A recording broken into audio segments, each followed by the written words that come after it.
welcome y'all to the first annual Soccerworld Great Halftime Show. Damn, I messed up the starting, but hey, we are here and we have a great cast of people that want to talk about their footballing opinions within the certain footballing issues that we have. Thank you all for coming out to this discussion, and hopefully it's going to be a good time. And guys, if you like what we're doing, especially with this new content, it's a little bit new compared to the reactions and everything, but if you like what we're particularly doing with this right now, please like this video. Please, of course, share this video and subscribe to the Soccerworld channel for more great content like this. So guys, y'all ready for this? Yeah. Come on, why are you guys all dead? I mean, I understand y'all I understand Ayan, like, fair play to Ayan. He actually came in. Like, what time is it right now in, like, Dubai? It's 6:20 in the morning. 6:20 in the morning. Damn. I stayed up all the way till 6:20 in the morning just to see what. Oh shit! Big respect on that end. But I mean, I usually stay up till 4. Dedication. So I mean, it's not that much of a stretch. right. But anyways, let's start off with the topics. And first of all, we got to talk about VAR and just how controversial it's been this season. First of all, let me ask actually all you guys, like, before we go into like the little topics of it, how do you guys feel about VAR this season? It's awesome. It's brilliant. It's probably the best technology ever used in sports in general. As a Barcelona supporter, how do you think that VAR has impacted La Liga in general? It's made it better. I mean, we can see errors where before we couldn't. All right, interesting. Obviously, it cannot be bought. It cannot be, bribed or anything. So, obviously, teams like Real Madrid cannot abuse it to a certain extent. Surely they won't be able to abuse it. Surely they won't be able to, write off a few handballs here and there. Surely it'd be a fair system. All right, very interesting take. But Nathan, what do you think about VAR so far this season in general? I like it. I like the concept. I just don't agree with the way it's implemented. I look at other sports and how they've used sort of video review as the NBA and like NHL, and I think that's a better way of using it because you have multiple people who are looking at it, and then you can do like coaches challenge and stuff like that. But I feel like in the Premier League and soccer in general, it's very nitty gritty. It's like they're always by the book. There's no, like, for example, like offsides and stuff. Like they take it down to the millimeter, which, like, at the time, like, you can't really pull that out as like an offside or not offside. But in like the NBA and NHL, they allow for that kind of human mistake, human error, or like they kind of just they use it as a tool, but not to the extent where it can change the game, right? So I like it. I just think a few changes need to be made. All right, let's start off with like kind of like the main crux of it. For example, let's talk about first of all with VAR, and I think this is for pretty much everyone. They do check for 4 main things. One is offside, one is handball, one is potential the carding of players, so if it's a red card or not. And believe it or not, they actually check for mistaken identity. I don't know particularly why they would check it. Mistaken identity. Wait, what? Nice. I think it's because that Arsenal Chelsea game. When who got sent? I think it was Gibbs. Gibbs made the tackle on somebody. Yeah, and, it was Oxley. And Chamberlain got sent off. So yes, that was the reasoning behind it. Yeah. But it actually hasn't been used yet for that. So, I mean, or at least, was there any notable moment, actually, that I wouldn't think so. So, okay, well, good on Actually, them. real quick, when it comes to the handball thing, I don't think they're using it properly. All right, let's go on with handball. I've seen so many scenarios where someone has had a handball, and it's clear that it's a handball in the VAR, but for some reason, it's not given. Sergio Ramos, I mean, This man has had so many handballs and they're just not given. I think when we saw it in the, I'm looking at it in a Premier League perspective. We've seen a lot of the handball situations were very soft and everything, especially like how it was kind of in an unnatural position. It wasn't really affecting play, and they still gave it regardless. Because remember when in the beginning they had like that whole diagram thing to show like, right, this is not a handball, this is a handball, right, and people just accepted it and everything. And then it kind of changed later on where they were like, okay, we can't be doing this and everything. So if it's in an unnatural position, then it doesn't count as a handball. But do you think there needs to be a particular change to like the whole handball situation? Like, should it really be more subjective or? Absolutely. Someone can back me up on this, but I believe it's more to do with FIFA's stupid rules. Because like they changed the handball rule and said that, you know what, this time wherever you're in the box, regardless of how the ball gets to your hand, it's a penalty. That rule is so dumb and stupid. Like the rule used to be that if your hand is obstructing play or if it's blocking goal, then it's a penalty. But if someone's at the corner of the box and someone like Sadio Mane just says, "Oh, there's a hand. I'm gonna kick the ball to this guy's hand." Boom, kick, penalty. That's what happened in the finals, right? Yeah, that's what happened in the final. That's what I'm referring to. There's also another rule. It's like even when the players like were jumping like and trying to head the ball or something, and the ball hits their hand, like the penalty is still given. And one example of that was in the Tottenham and Newcastle game, like that one. where Newcastle got that last minute penalty. Like I just found that such BS because you can't jump and not have your hands like in the air. You can't jump like with your hands to the side of you. So yeah, I agree. Like the FIFA rules for handball are stupid, and VAR, you know, it sees those small details, and then they go by the FIFA rules. And here I'm just showing you guys right now the whole situation. The point is like VAR, like sure it has its flaws, but it mainly stems from the FIFA handball rule. For sure. And I mean, that's something that we why is it not? Oh, there we go. I think it's also like a lack of player knowledge. Like obviously the rules for handball keep changing, so the players themselves don't even know the rules. So how can you play a sport that you don't know the rules about? Let's say it hits a certain part of your arm, and one player knows that it's a handball, the other one doesn't. The referees don't really know the rules either. So like, there's no real consistency with it. Actually, this is something I've noticed. Correct me if I'm wrong, but VAR in the Champions League is actually much better than it is in the Premier League. Like it's more accurate, I'd say. Yeah, I agree as well, especially when it comes to offside rules, and I want to actually bring that up as well. With the English offside referees. rules, with the offside rule in shambles. England, it's a bit mad, to be honest. If I can bring the screen right now, and the thing is, I am the recording screen as well. Oh yeah, the Bamford situation. There we go. Yeah, I wanted to show this, the Bamford situation, which we can see right here. And they've actually been consistent as well with the whole like elbow thing.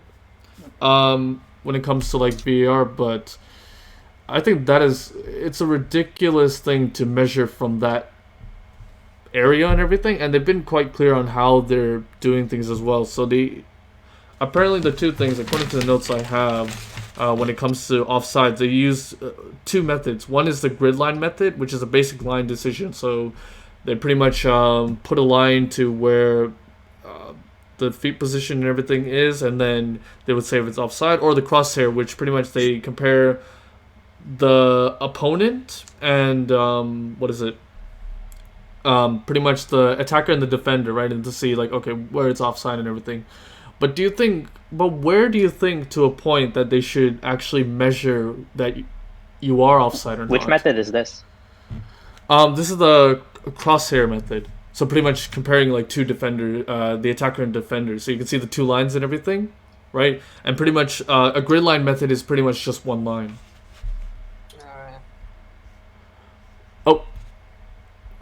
Sorry, Like- my bad, guys.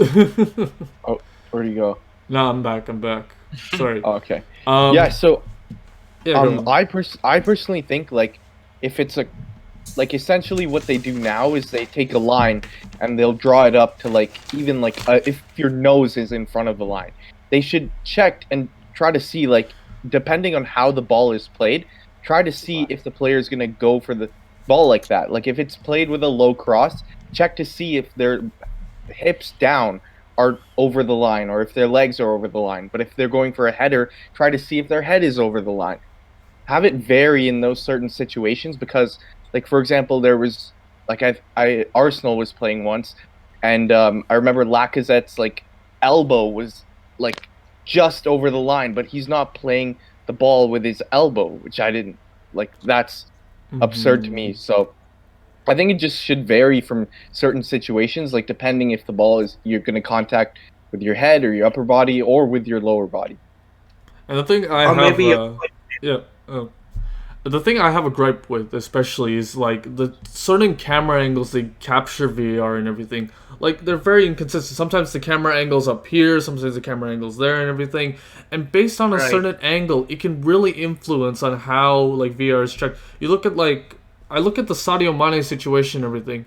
I think it's absolutely ridiculous how much precision, like it was unbelievable. Like to me anyways, based on like the line it was being drawn, I didn't see it was like offside or anything. Like I actually thought it was quite onside and everything based on the player and everything from that same image and everything. But I think the precision is absolutely horrible. I think like Arsene Wenger actually put up like a thing where he wants to make the line thicker to kind of negate like those kind of like certain like errors and everything, because to the naked eye, someone's not going to be like, okay, that's offside and whatnot, right? You don't have to be super precise when it comes to those situations. But if we were to make the line thicker, like you'd have to know like how much thicker you would want to make it. Mhm. So there's like a bit of discrepancy there. So, but it seems like a good point because those type of naked eye, like you can't really see it from the naked eye, and having to like spend 5 minutes on one play or something like that, it's just ruining the game in my opinion. But what if you make it consistent and say like, right, we're going to make it this thicker for every league and everything? Then it should be okay, shouldn't it? Yeah, maybe there could be like a standard, right? But it's just figuring out that amount. Mm-hmm. And I also want to ask as well, what point do you say that, okay, this person offside, and where do you say like the certain body parts and everything that you would decide that person's offside or not?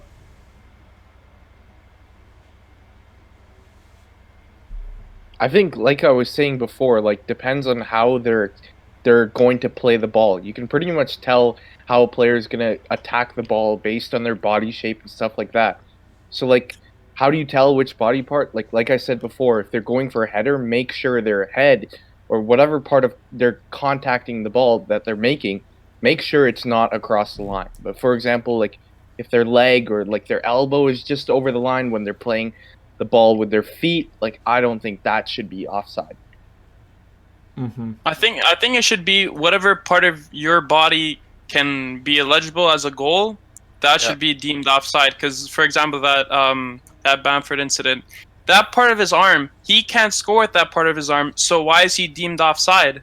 If you can't score with that part of your arm, why are you being flagged for offside? Doesn't make any sense. That is true. I mean, like, you look at they made it very clear with the handball rule. It's up to the shoulder and everything, right? When it counts as a handball or not, right? So if your shoulders, if your shoulder counts and everything, which I think I understand, like, okay, well, they have the shoulders and everything, but why is the elbow here counting as, like, offside? That doesn't make any sense. Yeah, so if they're saying, like, the part of your shirt, like, the bottom, I don't know what part exactly, I have no idea, but whatever part of your shirt is onside, have the line, for an arm, for example, that's where you can be onside if that part of your arm's still behind the last defender. Mm-hmm, for sure. Let's talk about like the potential, like, when it comes to like carding players and everything. Do you think it's particularly a good idea that they do check those situations, or do you think it should be done more efficiently, or what are you guys' thoughts on that? It should be done more efficiently. Like, remember the PSG versus Man United? Fred gave a headbutt, and he didn't get the red card. Bruh. Usually headbutts are considered as the biggest sort of violent breaches. Like violent Zidane beat. acts. Yeah, Zidane. He did a proper headbutt, and this one was the proper headbutt. We clearly saw it. We all clearly saw it. We all disagreed with it. So Ex- I prefer that VAR should properly deal with these situations. It shouldn't have been a yellow. It should have been a red that day. Mm-hmm. So they need to have good management in terms of the cards. I don't know how offsides work exactly with VAR, but the carding situations they need to be a little more careful and more consistent. And that actually brings a good yeah. point as well. Do you think that referees should get more training, more funding for like to train with this technology? Because yet again, it is relatively new and everything, but you would feel that referees should be more comfortable in these situations and whatnot. So some people actually brought. Yeah, go on. To add on to his point, like I've seen there's situations where one time something's given a red and the other time is, for example, do you guys remember last season when Son he kicked a player in the balls? I think it was. Chelsea? I think it was Rudiger. Chelsea. Was it Rudiger? I think. Yeah, he kicked Son. Son kicked Rudiger in like the rib It was an cage or accident. It stomach was area. completely But it was an accident, yeah. accidental. It was like you could tell it was an accident, but he got a red. And then like a few weeks later, Harry Maguire touched someone in the kicked someone in the balls. Yeah. Kicked back to line. He, Yeah. And that one looked. They didn't even check it. Too. They didn't check it at all. Yeah, and they didn't that's check like. it. Bit of a travels and yeah. Yeah, I'm so like, so then. where do you use this and where do you not use this? I don't get it.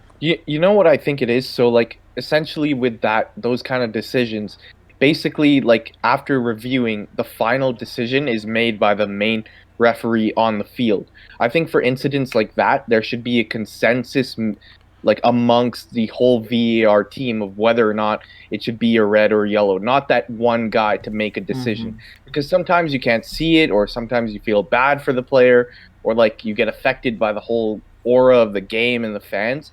I think it should be a group deciding those certain decisions and not that individual referee who makes the final the It decision. could be like a majority, right? Yeah. Yeah, exactly. Remember that Martial foul against Lamela in that 6-1 Oh, Tottenham win? Yes, yeah. That was straight up red card. I mean, who knows? He might have tried to jostle. I mean, they were in the corner and Lamela hit him first. he hit him. Though. Yeah, it was all like a fight. So maybe he might as well got a yellow or something. Lamela more than a yellow. Well, I don't know. according Like, That wasn't dealt properly. at least Lamela according to the fell. VAR rules in the Premier League, they do state that they do check for like carded situations and everything. And I do want to actually bring it out to checking other maybe situations as well. Like, you know, they check for like carded situations, but let's just say, for example, like when it comes to like simple fouls, or like for example, let's just say a player tries to play the ball and everything, and it kicks out to like a corner and everything. Sometimes like VAR won't particularly check those like situations, everything, those small situations. And should they actually check those situations where, let's just say, for example, like a player is like they make a pass and everything, and they actually kick it out for, or like the defender kicks out for like for like a corner kick, and or like for example, the West Ham situation where it seemed like it was kicked out and everything, but according to the rules, they don't need to check for that and everything, right? So, is there other certain situations where like VAR should actually start to check? Well, I feel like that kind of makes the game a little bit more mechanical, and it's not as natural as it should be. So I think if we're looking at like little tedious things, then it's gonna stop the plays.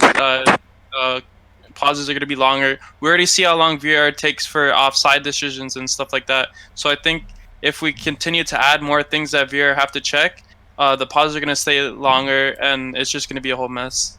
Right. Let me put this argument as well. Let's just say, for example, it's a high octane game, in a Champions League quarterfinal or whatever, right?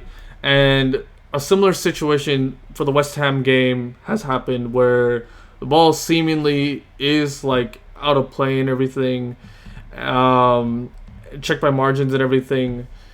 And then eventually the other team scores on like closer to the last minute and everything. They did check it with Real Madrid as well. Like remember like the Ajax situation where what is it? In what was I gonna say? Oh, yeah, Ajax versus Real Madrid, right? They checked when the ball potentially the ball could have been kicked out and everything, right? Eventually it was given Ajax the goal and everything. But like those situations, do you feel that maybe those should actually be checked?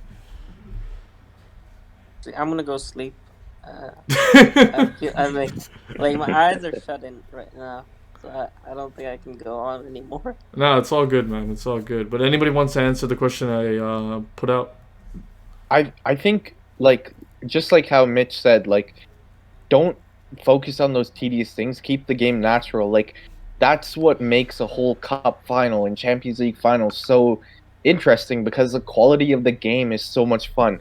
Like I think like honestly, there's like I said before, there should be a group that is constantly watching for every single thing. And if they truly feel that it's really interfering with the whole play of the game and the whole flow of the game, then forward that message and then make a decision. But like if it's tiny things where they think that the other team wasn't too like affected by it or like wasn't too upset about it, then just pass on with the game. Like I was saying before with the NBA and NHL, like they have the coaches challenge and stuff like that. Like if a coach wants to challenge that, allow them the challenge, and then that's it. They run out of challenges for the rest of the game. But like in hockey, you get to that way. You get to choose of like what decisions you really want to challenge and what you just decide to move on from. But shouldn't the VAR team be the ones constantly watching the game and checking for stuff? Yeah, also, they like the should, linesmen yeah. and the referees. Yeah, but like I was saying, like coaches challenge. Like for example, Tottenham. Like if Jose Mourinho really hates a certain decision, then allow him to like kind of push that further. Or I see what he's saying. Like in further. Basketball and everything, they have like a challenge. So like, yes, like what is it? They have like the refereeing assistants and whatnot, looking at the game and whatnot. But like they may not catch a certain thing, so they have the coach like to focus on that moment and everything. So I understand everything, but do you think maybe that's not like much of like a footballing thing? And like, would it change the culture? Would you? But to might be change fair, the dynamic of football because like basketballs are also linked with like having timeouts and everything. So like this could change that. But I mean, we do also have like a stoppage and injury time. So I don't know, maybe it'd be added to that. But I do like the idea of a coach's challenge too. Mm-hmm. One final thing before we move on to the next topic, though. How do you guys feel that the procedure of checking in terms of VAR should be kind of changed and everything? And what would you particularly change in how it's being, like, I guess, administrated? I think that the referee should be encouraged more to check the actual screen. I think it was last season there was a stat saying that at least like a handful of times referee went through the whole season of the Premier League that they went to go see the screen and check the incident themselves. Even though we're making the points on it should be a group consensus, and that would be more efficient. But if we're leaving the decision to one person, they should be directly viewing what the incident is instead of just listening to it from another team. Like, yeah, that helps, but they themselves have to make the decisions, and just off hearing somebody else's opinion or their insight on the incident shouldn't completely make their decision. Haven't they started doing that in the Premier League though? I think they're checking more, but I think they should check if it's a big VAR decision. They should be on the screen every time so that they can see exactly what's happening. That's what in my opinion. Like they should make it mandatory, right? Yeah.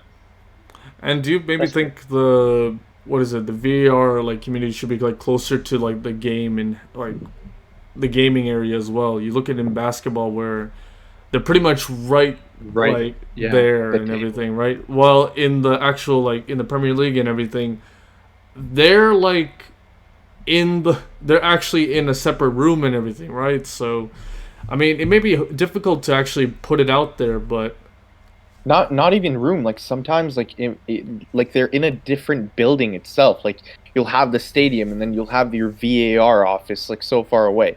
Like you're saying, like basketball. I think they should be right there in the dugout. Set up your screens because it's not that expensive when you're like these big leagues to pay for. Set it up and have the people right there watching the whole time. Mm-hmm.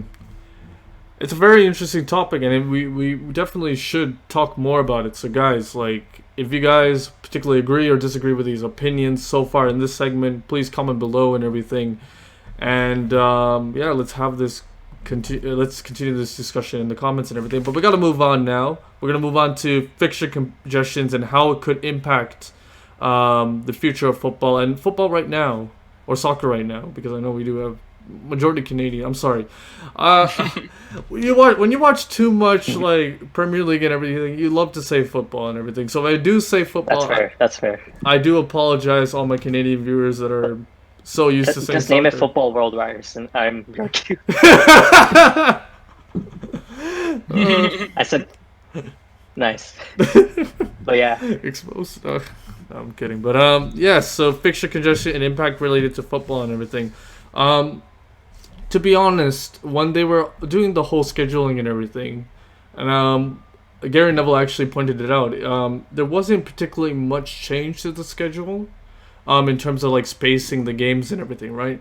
However, now we're seeing more games being postponed because of people having like COVID, a large amount in their team having COVID and everything, and now they have to like reconfigure like the fixtures and everything. And with the Euros coming soon and everything, do you think this can pose a massive issue in terms of like players being able to play and whatnot, and able to keep that intensity? You know what I think it is. So like I watch a bunch of sports, so I'm gonna relate, like compare that to like other sports. For example, basketball, hockey. I think in soccer we are stuck in this mentality that we need to have a certain amount of games in a specific season. Like the Premier League will force themselves to have, I don't know what the number is, but like 34, 35 games in a season. 38. Or 38. Yeah. Like that's your full season. Mm-hmm. Like in especially like a year like this in the past, like with COVID, like you've seen the NBA and NHL shorten their seasons. Like they went from like 84 games a season till now like 54. Why can't the Premier League cut down from, you don't have to cut down that much, just go from 38 to 30. That way you're spaced out a bit more, and like at the end of the day, you're still going to have a winner, you're still going to have a bottom team. Like I don't think those 8 games necessarily make such a big difference, especially like watching last year where Liverpool were so far ahead. Like you kind of understand who's going to win the season when you jump into that later, like 25, 27 games, right? I'm gonna counter it, and then I'll let Mitch talk as well. But I think I'm gonna go with the similar points and everything. The thing is, though, there's this old school mentality that once you start something, you should finish it, and I think a lot of the Premier League supporters rather have, that amount of games. The reason why the NBA has to cut off games is there's just too many games in the regular season, in my opinion, and I have my gripes with that, and I think they should have maybe a division system and everything, but however, it's pretty much not going to work with the NBA because they have that certain like ideology and everything. But with the Premier League and with like all the other leagues, they rather see all the games to be completed and to have a full season on, so then that way they don't have to put like these kind of like, oh, this was an exception and whatnot and everything, right? With the whole PSG situation, I think people were okay, although I think a lot of people in the French league would have absolutely detested that because they rather have like a full season where, it was won fairly and everything, right? And same with the Premier League. That's why they were pushing for all these games to finish and whatnot, even in the Champions League and whatnot. And I think a lot of people, international fans, would rather see they play the full season when possible.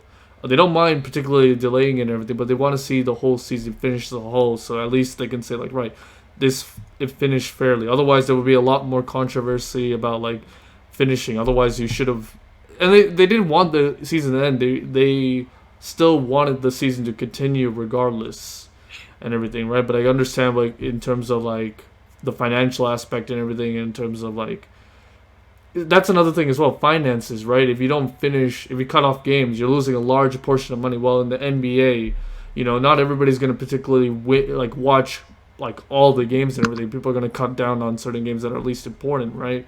So you're losing a large revenue stream on that aspect as well. That's true, but go ahead. Yeah, so I just want to counter that. Like, I feel like the NBA and NHL and stuff, they did that to sort of, like, damage limitation, almost, in terms of, like, player injuries and stuff like that. Like, in the NBA, we haven't seen anywhere close. Like, think about the amount of teams there are in the NBA and then compare them to the Premier League. And we haven't seen anywhere close to the amount of injuries that have occurred in the NBA in their shortened season, but still spaced out, versus the Premier League in their congested season. I think, like, people are so stuck in that mentality where it's these old guys who are running the football. Football is a business, and are not really thinking about it from an individual or, like, player sort of perspective. Like, I think it's very hard. Like, if you look at, like, the Premier League itself have been, like, ruined by, like, injuries. Like Liverpool especially. Like, you guys are missing, like, all of your defense now. And that's because of, you could say, fixture congestion, where, like, unlike the NBA, like with soccer, you still have to play your international competitions. Like, I just don't understand that. Like, people want to play games, but then they're forgetting that the people are getting injured by it. So, Mitch, you want to add something to this? I mean, like, kind of to try to for reference, how many NBA teams are there? There's like 32. So, like, for example, for the Premier League, they make the schedule off of playing one game at your stadium and playing one game away from home at each of the other teams. So, how would they cut the season down? Because I know kind of now it's not the same because there's no fans watching it, so the atmosphere kind of changes. And the influence that fans have on the game specifically, let's say you go Burnley away, the fans make a really big difference them being in the stadium. So that's an important fixture for Burnley themselves, rather than being at their other person's stadium. So, like, how would they cut down specific fixtures so that we could have a shortened season? And I do want to add on to this as well. You look at the clubs and everything, who aren't, like, financially strong as some of the big leagues and everything. They actually rely on actually airing their games just to make that money and everything. Cutting the games for them is going to damage their clubs immensely and everything, right? And I do agree with, like, the whole, like, they're stuck in their ways and everything, which is why I think the Euros actually should be moved. Because, like I said, they have this mentality where once they start something, they should end something, right? But if you stop something from starting, then it should be okay and everything. And I'm a huge... I actually made this thing up, but I actually didn't, like, go through with it. Flex it. Kind of like... kind of like Brexit and everything, but pretty much like football for the Euros anyways, because one thing is you're going to have the Euros, right? And then after that, you're going to have the World Cup, which, again, it's going to, I think, ruin a lot of things. Of course, they're going to have, like, apparently in Qatar, they're going to have, like, air conditioning and everything. But just, like, playing those international tournaments as well is going to be immensely damaged and everything. And I actually did a little bit of research when it comes to, like, the physiological effects and everything. They don't particularly have enough data right now at the moment to decipher, like, why and the main causes, but some of the things that they do say is, like, the intensity to continue, like, you know that we had, like, once the Premier League ended, right, they had to start the season right away, right? So a lot of teams, so they had like 2 weeks break or something like that.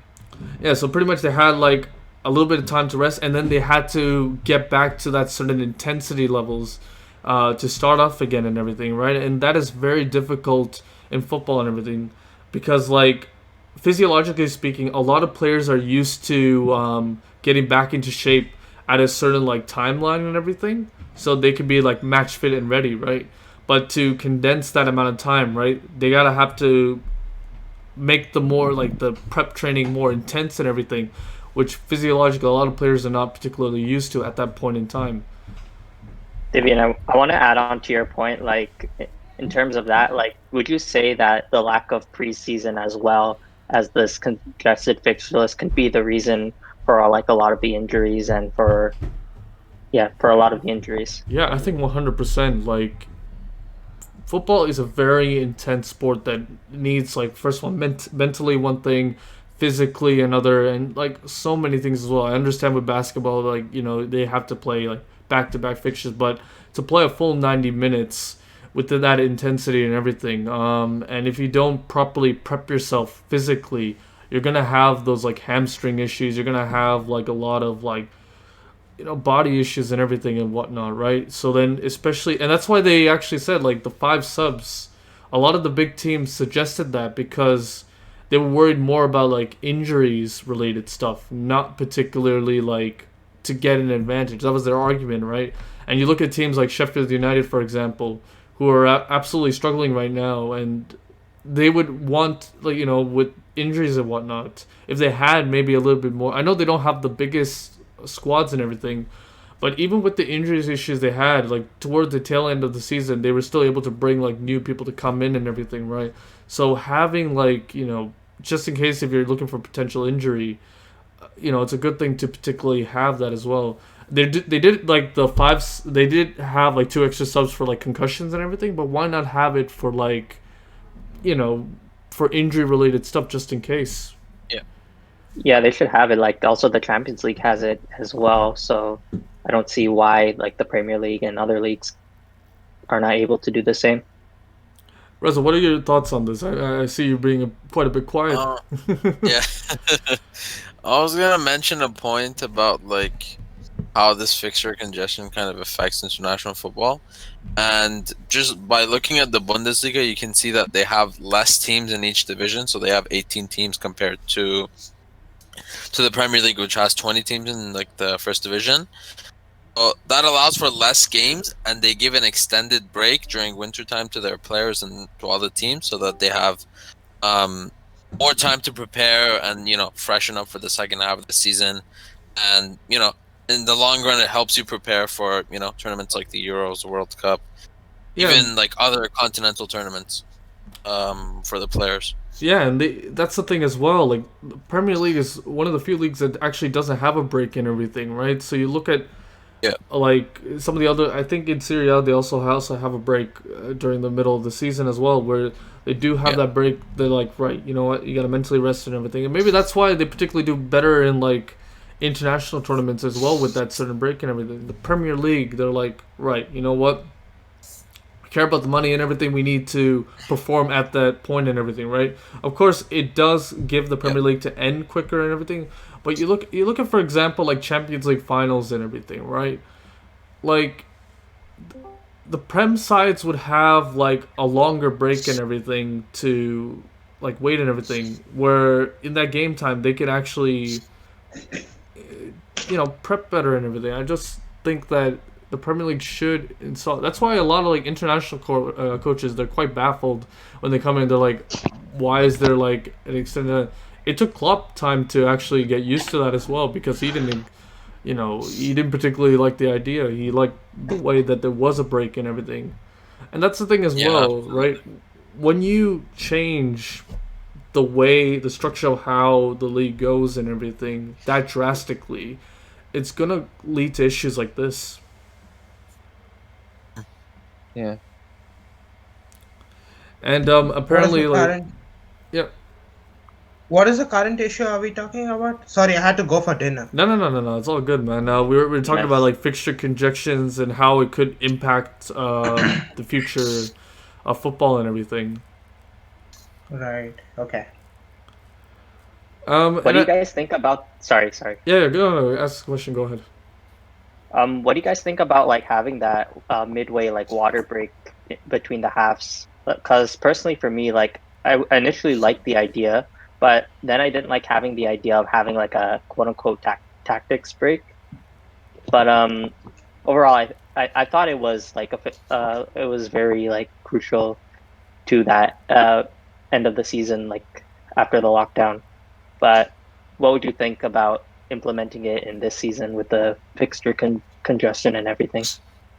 I felt like at the moment, because they were just coming off of a couple months break and being directly put into playing these intense fixtures week in week out, that the water break was actually a good idea. But then as we saw as the games went on and the players built up a little bit more fitness, match fitness, you could see they didn't really need to take these water breaks, and they were kind of like hindering the games themselves. So it wasn't really crucial at the time. So like. It kind of comes and goes with the current world issues. It also has to do that many of these leagues were being resumed in the peak of like summer. Like normally these guys wouldn't be playing in like your July, August, or June when it's really hot in like England and places like that. Like we've seen it during the regular leagues, like regular season without COVID. That if it's a really hot day, they do have the water breaks, and I think that's why they probably needed it to like help people to get back into proper fitness, but also because it was really hot outside. Mm-hmm. So okay, so and also that was the first time where that's the first time where they were playing between these months because of the COVID break, and also the long break. They didn't have so much exposure to these tense games, like Mitchell said earlier. But you know what? It's fine if you do it for a few weeks until the players get settled in for the hot days and the break. Then when they start getting back to their normal form, it hinders the natural flow of the game. Like you don't get to complete your 45 minutes of uninterrupted play, right? Mm-hmm. You need that 45 minutes of uninterrupted play, or else these sort of disruptions can hinder the game. Yes, for sure. You get what I mean? Mm-hmm. Yeah, that's fair. I do want to also like put out the stat. Apparently, in the Premier, at least in the Premier League, there's like a 30% increase in terms of injuries and everything. But do you think this trend is gonna increase as like when we play like international football and then like the World Cup as well? Oh yeah, 100%. Because oh yeah, go ahead. Yeah, so maybe the injuries during these international breaks. The main problem with international breaks right now is either the COVID problem or the injury problem. Like we have already seen many players getting injured due to friendlies. Who wants to get their main players injured due to friendlies? We don't want that to happen, right? And World Cup, Euros get more intense and intense. So when the games get more intense, there is a lot of injuries, and the players are expected to perform higher. So that's why they're more prone to injuries. Maybe hamstring pulls, muscle tears. Those are the main features of the injuries than breaking a leg or something. These are the main causes. Even a small hamstring pull could end.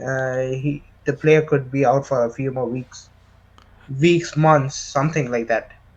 You get what I mean? That's very interesting. Mitch, you wanted to say something as well?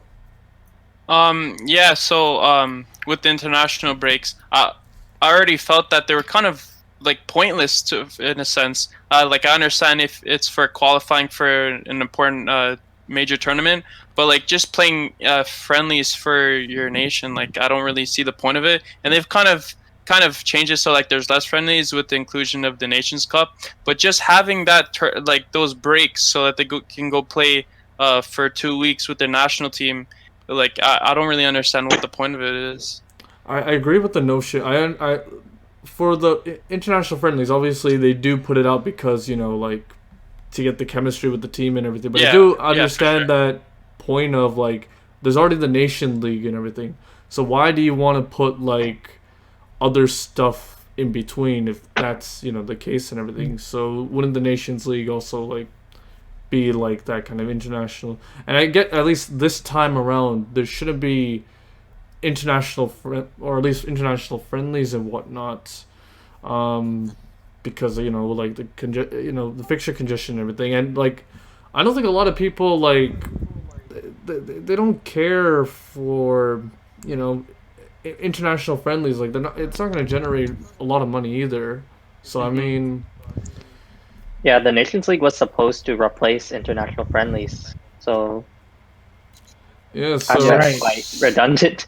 But I mean, there is the point of like, yeah, chemistry. Yeah. The main issues with these is fatigue. Main issues with all these Nations League friendlies, and it's more fatigue, which leads to your player degrading in the main league, in the Premier League, or if he's into Champions League or Europa League, maybe fatigue is the main problem with players. The more games you make them play, the more congested their fixture is. Like, look, if you take somebody like Leicester, think about James Madison. He plays for Yeah. England. He plays in the Europa League, and if Mhm. they are into any FA Cup or EFL Cup fixtures, he play for that as well, and the Premier League. And you know how intense Premier League is in the first place, right? And then if you go to an England team, there's a lot of pressure. There's a lot of competition in England team. So he needs to. There is competition with Mason Mount right now, Jack Grealish. So he's expected to do better, more better, better, better. So when you expect them to do more better, they put in more hard work, which in turn it turns into fatigue, which can lead the player to degrade and maybe get injured. Even the smallest injury can lead to bigger consequences. You get what I mean? no, I completely understand and everything. Yeah. Uh, you know what I think it is though? Like, I don't think I agree with like getting rid of the friendlies though, because I feel like on a personal level also, like for the players, it's such a huge honor to represent your national team. Like, it doesn't matter if it's the World Cup or like some friendly, like just putting on the shirt or getting that call up is just so important to players. I Yeah. think really what it should be though is increase the squad size. Like what Akilesh was talking about competition, because right now when you go to your international tournaments, like right now every team, I don't know what the number is, but I'm pretty sure it's around 25 or 26 players that you have to take. Why not increase that size to maybe like a 35? That way a smaller player who would not really be called into the national team gets this huge opportunity to go to a World Cup. And for example, if there is an injury, then for example, if it's England, Gareth Southgate now gets to choose amongst a whole nother set of players that he probably wouldn't have looked at before. And I think that also helps, like playing those kind of like lesser players on in friendlies or the Nations League, and then saving your Rashfords and your Harry Kanes for the real like World Cup finals moments, right? So I think just keep the international fixtures, just like make the squads bigger, just call up more guys. Yeah, for sure. Like, I want to add something regarding like keeping international friendlies, because if you look at countries like, say, I don't know, England or even Spain, there are certain players where they come from the lower teams. So from like Leicester a couple of years ago, when I think David Nugent was called up to England, and I don't know, even Danny Ings when he was called up to England when he played for, I think, Burnley before or Southampton. It's an opportunity for these guys to get exposure to that, level of playing. So if you take out international friendlies, they won't be able to get that exposure, and it would be less likely for them to, land a spot in a World Cup team or a World Cup squad in general. And I think also people tend to forget, like, we right now are probably talking, like, in keeping the teams in mind that do have a lot of international fixtures throughout the year, like your England's, Germany, Spain. But I think it's, like, as a Canadian soccer fan, too, like, I can compare, like, Canada has barely any games in a year, or even, like, 4 years, like, compared to your other bigger teams where they are playing in the Euro Cups and stuff. So these international friendlies are so important to those other teams, like that are like in Europe and not teams that do so well internationally, the ones that kind of do get limited time to build their squads and get chemistry and get their players together. So I think, I don't think getting rid of international games is a great idea. Mm-hmm. Yeah, that's true. Like teams like But do these you think they're Caribbean islands. necessary in this year? Yeah, of course. I think like any chance you get, like people forget, like we have World Cup qualifiers have started already. Like I know Canada has a camp in January because they're expected to play qualifiers in March. So okay, so I want to ask this then. Do you think that because you want more exposure within squad depth and everything, do you think that managers should have less pressure on like putting like more experienced players on like those international friendlies? Because at the end of the day, they're the ones that make the decisions on who comes in and who doesn't, right? So then, do you think that managers should be more encouraged to like bring more of like up and coming talent rather than more experienced established? During this? Yeah, of course, yeah. Yeah, for sure. Yeah. It gives them a chance to shine, and like going back to the point about Danny Ings and David Nugent before, like if a guy like I don't know, say like Wayne Rooney back then gets injured and is about to miss the World Cup, you have these backup choices that are emerging as well proven players, like the Premier League, and maybe they can bring some magic to a tournament like the Euros or even the World Cup. All right. And another question I want to impose as well. So we see with everything that's happening right now with the whole like uptick in injuries and everything and whatnot. Do you think now it's the perfect time to do way more research and to see how can we tackle these like issues and try to alleviate less of these like problems in the future? And AJ, since you came on right now, you want to answer the question? Which problems? I don't know what you mean. Like hamstring injuries or like. So pretty much the main focus is of course fixture congestion and how it's impacting like football right now. So that's kind of like the train of thought we are at the moment. But what problem are you specifically like asking about? Oh, asking about? Okay, so pretty much the thing I imposed was what is it? What needs to be researched? That's what I'm wondering. Yeah, the researching part. So like how there's so many injuries right now with the whole fixture congestion thing and everything, right? But we don't particularly know like the main issues and the reasoning, right? According to the research studies I've seen as well, apart from like the amount of time and everything. So I'm asking like, should there be more research put into it now, so then that way we can tackle these issues later on in the future? I mean, yeah, but even before with any like around the festive period, always I think most of the time there's a lot of injuries, right? Because the festive period, at least in the Premier League, you're playing like 5-6 games in December. I remember Liverpool won one year. I think it was 2019. We had 9 games in December, and I don't know. There's squad depth and whatever, but when Liverpool wasn't as like deep of a squad, we used to fall off in January every single year, and it was because of that lack of squad depth, like rest in between. So I'm for sure you can go through research, but I'm sure like these are like huge organizations, Premier League clubs, right? I'm sure there's already research going on. I don't think particularly there's research during like with COVID and everything, right? And how that's going to impact them as well. And you got to understand as well. That's another thing as well. Like COVID of itself, that's also an unknown variable when it comes to like players' performances and everything, right? Some players particularly don't do well after they recover from COVID and everything, and some players they do better. So is that maybe another issue that if it's something that's hitting your COVID for a lot of people, they have symptoms in their lungs, right? Mm-hmm. And I think United threw Pogba back like a week after he recovered from COVID, and his form was horrible, right? Like he was destroyed on Twitter like weekly for stuff like that, and you have to give more time for recovery for sure.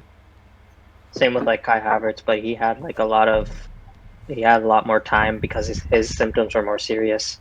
So yeah. And that's a club decision as well. Like the clubs are the ones that determine like when a player is good or not, right? And I do think maybe more of like they should. I know they have like the 14 days and everything, right? But they should determine like based on how they're performing right now and everything, they should have like a set in stone kind of like thing. I know it's just like right now and everything. It's never like possibly going to happen again, but I think good research when it comes to this should be like warranted. I mean, like, you know, especially if I think it's like sorry.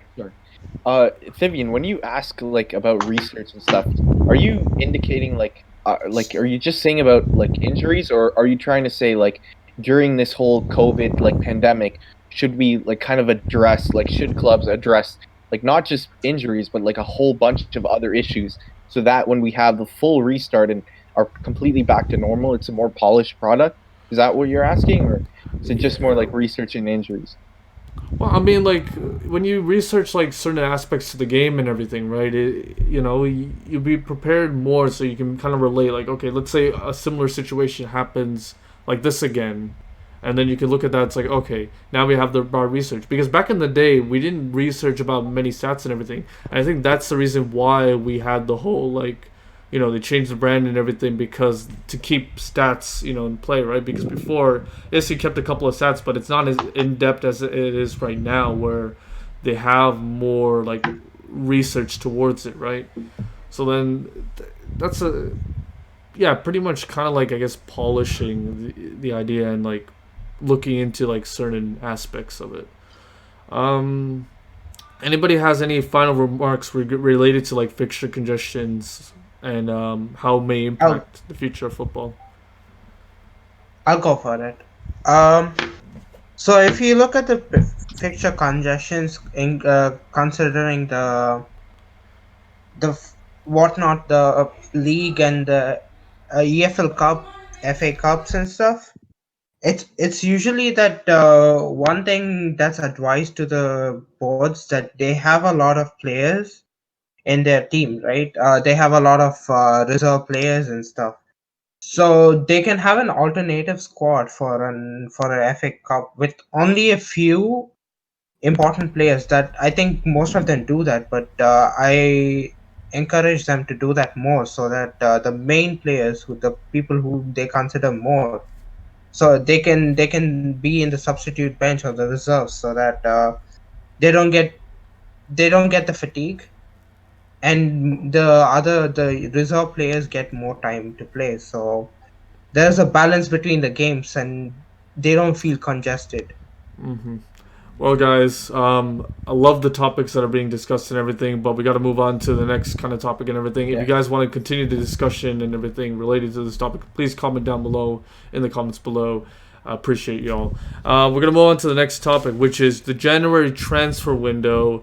And we'll also delve into transfers, kind of the idea of transfers in general this season and beyond, and of course the implementation of Brexit, because even though yes, it affects the Premier League, I think it also affects the transfers around like other leagues as well, and whether they want to do business within the Premier League and everything. Let's talk about Brexit first of all and everything, and how do you guys feel about Brexit and how it may affect the Premier League and other leagues in general? Let's start with that.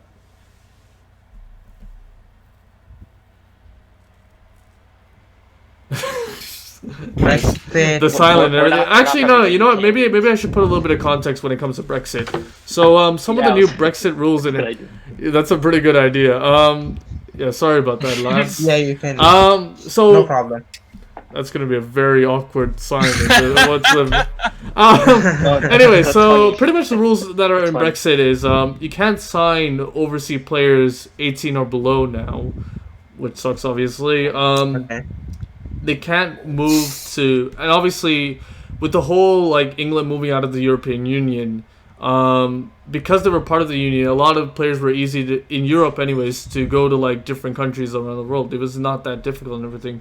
Apart from they just needed to get a work permit and whatnot. But now with the whole like point system and everything, that they can't, their European passport to come to England is invalid. They have to come in with a point system.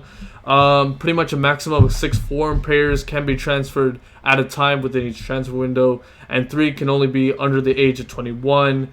Like I said before, more of a points-based system where they take into consideration that the players that are in like certain competitions and everything, and hence why they actually said that in like the Brazil League and everything, because they do have the Copa Libertadores and all those other competition and everything, to find those players in those top positions, they make the argument that it is quite easier Well, I mean, apart from like I guess like the lower like teams in the Brazilian league and like in other parts of South America, it is going to be a little bit harder.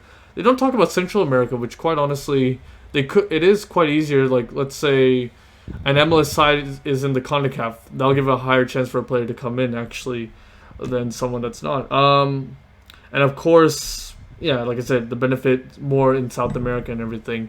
But we look at this kind of methodology and everything. You look at teams in like Austria, for example, and teams like that. It's gonna be way harder to get those kind of talented players and everything. Yeah. And some of the arguments that they put out is like it is still going to benefit many of the big teams and not like the smaller teams who are trying to build up and try to find those certain gems and everything.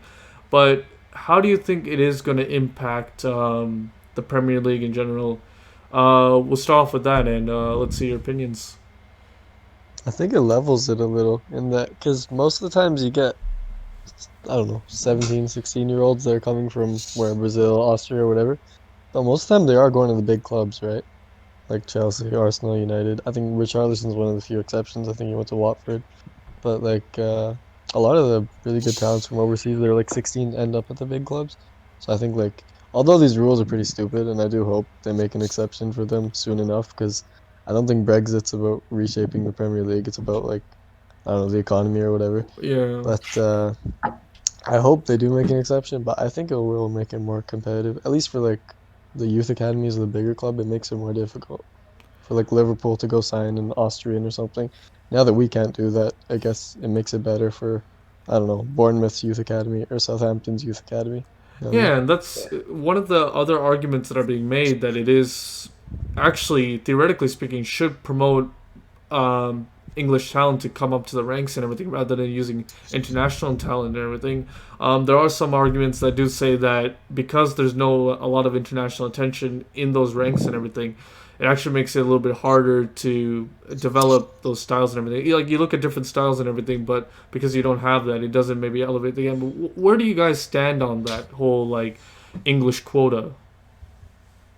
I like it because like not only like is it gonna help, not only is it gonna help like develop English players, but it also helps like these kids coming from overseas not to flop. I guess like a lot of times you have like these 17-year-olds who are like have such huge transfer fees, and like people are saying they're the next wonder kid, and they end up coming to a club and flopping. But now if you kind of wait till they're 21, like they kind of develop a little bit more. Like from a player perspective, you know what you're gonna get out of them when you're signing. You're not just signing for the future, and then you're gonna be able to see like how, like right now I feel like in the Premier League, people are stuck with this. They have an international core, and then they have English players to kind of help them. But now it's going to replace that, where teams are going to sort of have to build an English core and then have international talent come to help. So I think it's just going to do great, like wonders for like kids especially, and developing talent. Reza, what do you wanted to say about it? You actually wanted to say, you were quick to say something, but yeah, go on.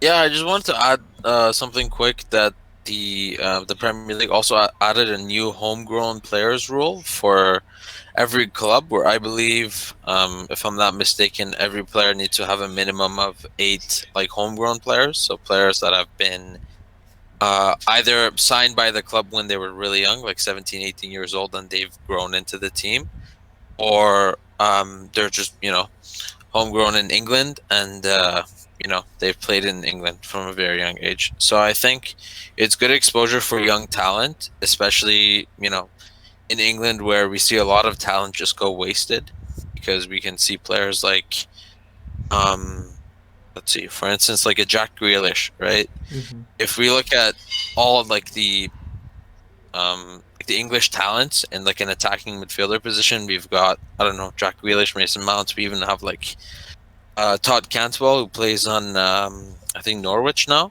So Phil Foden as well, yeah. So it's good to see all these players. Yeah, Madison as well, yeah. The list goes on. There's a lot of them. Yeah. Especially in different positions. So it's good to see players get exposed, to the intensity of the Premier League from a very early age now. And it sucks that clubs can't bring in young players from foreign countries, but at least it helps them further develop players for the country's national team, so that they have a better international success in the long run. I think what's very interesting as well when you look at players in the long run as well. You see a lot of international talent, young talent, actually moving away. You look at in Germany, for example, a lot of English talents like Sancho, Trippier. Actually, well, I know he's not a talent, but he went to Spain and everything. Bellingham. Bellingham. I remember. I think Reece Oxford. From West Ham. Yeah, he went to he's at Oxford. Yeah. Mönchengladbach and everything, right? The one team that I know, or the one nation that I know that actually rather stays in their like home nation and then actually moves forward is actually the Netherlands, who actually have a good system of like bringing like Dutch youth and everything, developing them, and they don't particularly like move away right away. They usually stay in the Dutch league for a while, develop their craft and everything, and then move to like some of the big clubs and everything. You don't like, I know Cesc Fabregas is one of the few players that are like the few exceptions and everything, and even PK, I guess, but the majority of the time a lot of those players actually stay in their, I feel, in their country and everything to kind of develop and everything.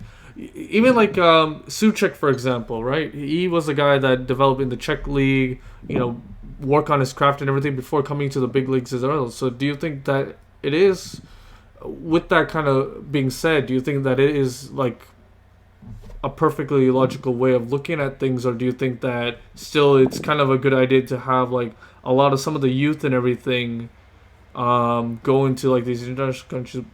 But I do think of it in this way as well, because if it does restrict to have those like homegrown talents to come up young and everything, it actually helps develop in their own league as well. So I know the Premier League is quite intense and everything, but I think restricting it to bring those people would actually bring better exposure as well.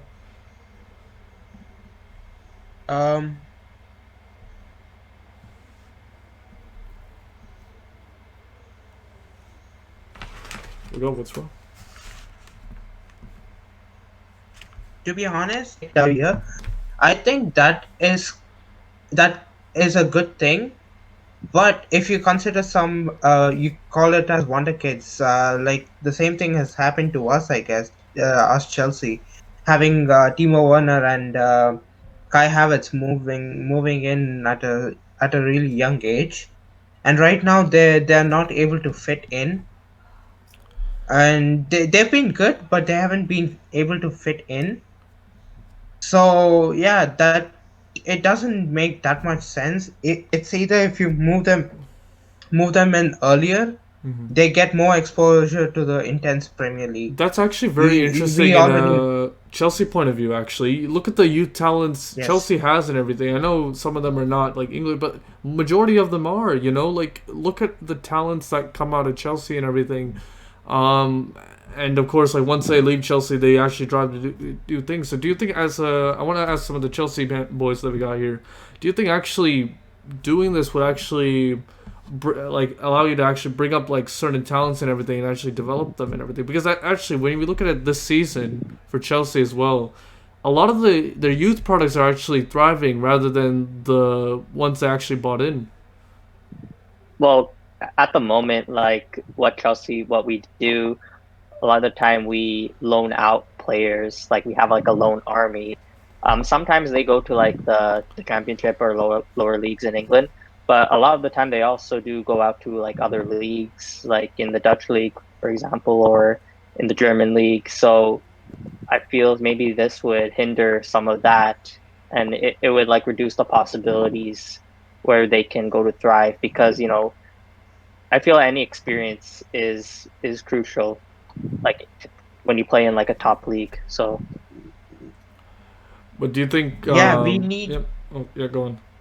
We need players of that veteran status, like at least a couple of years playing in a certain league, and then they move to a different league. So Yeah, we need that experience. Like Jeff said, it's crucial. Yes, it is crucial if it's like 5 or 6 years of their playing career. Like they play in a good league, like loaned out or sent away. This is signed by other teams. I think that makes sense. A few years, they need to have that experience in another team, and then when they return, they will know how to how to dictate the game, how to guide the game, how to motivate other players and stuff. Learning from others, right? Learning from the other coaches, the other leagues, how others play. But does it It particularly builds their have to mindset. be? Does it particularly have to be in another league to do so? But bear in mind, right? Just because Brexit is happening doesn't mean that international players will stop coming. It's just that there'll be a restriction of like international players that are coming and everything, right? They could still come around in England. They could still play for like a mid-table club in England, for example, and everything. So Well, the thing is, like, it just hinders possibilities of going out on loan, because like not every single like Premier League club or even Championship club will want these players, but maybe like a team in the Dutch league or in the Portuguese league might want these type of players. So yeah, like I said, it just hinders the possibilities.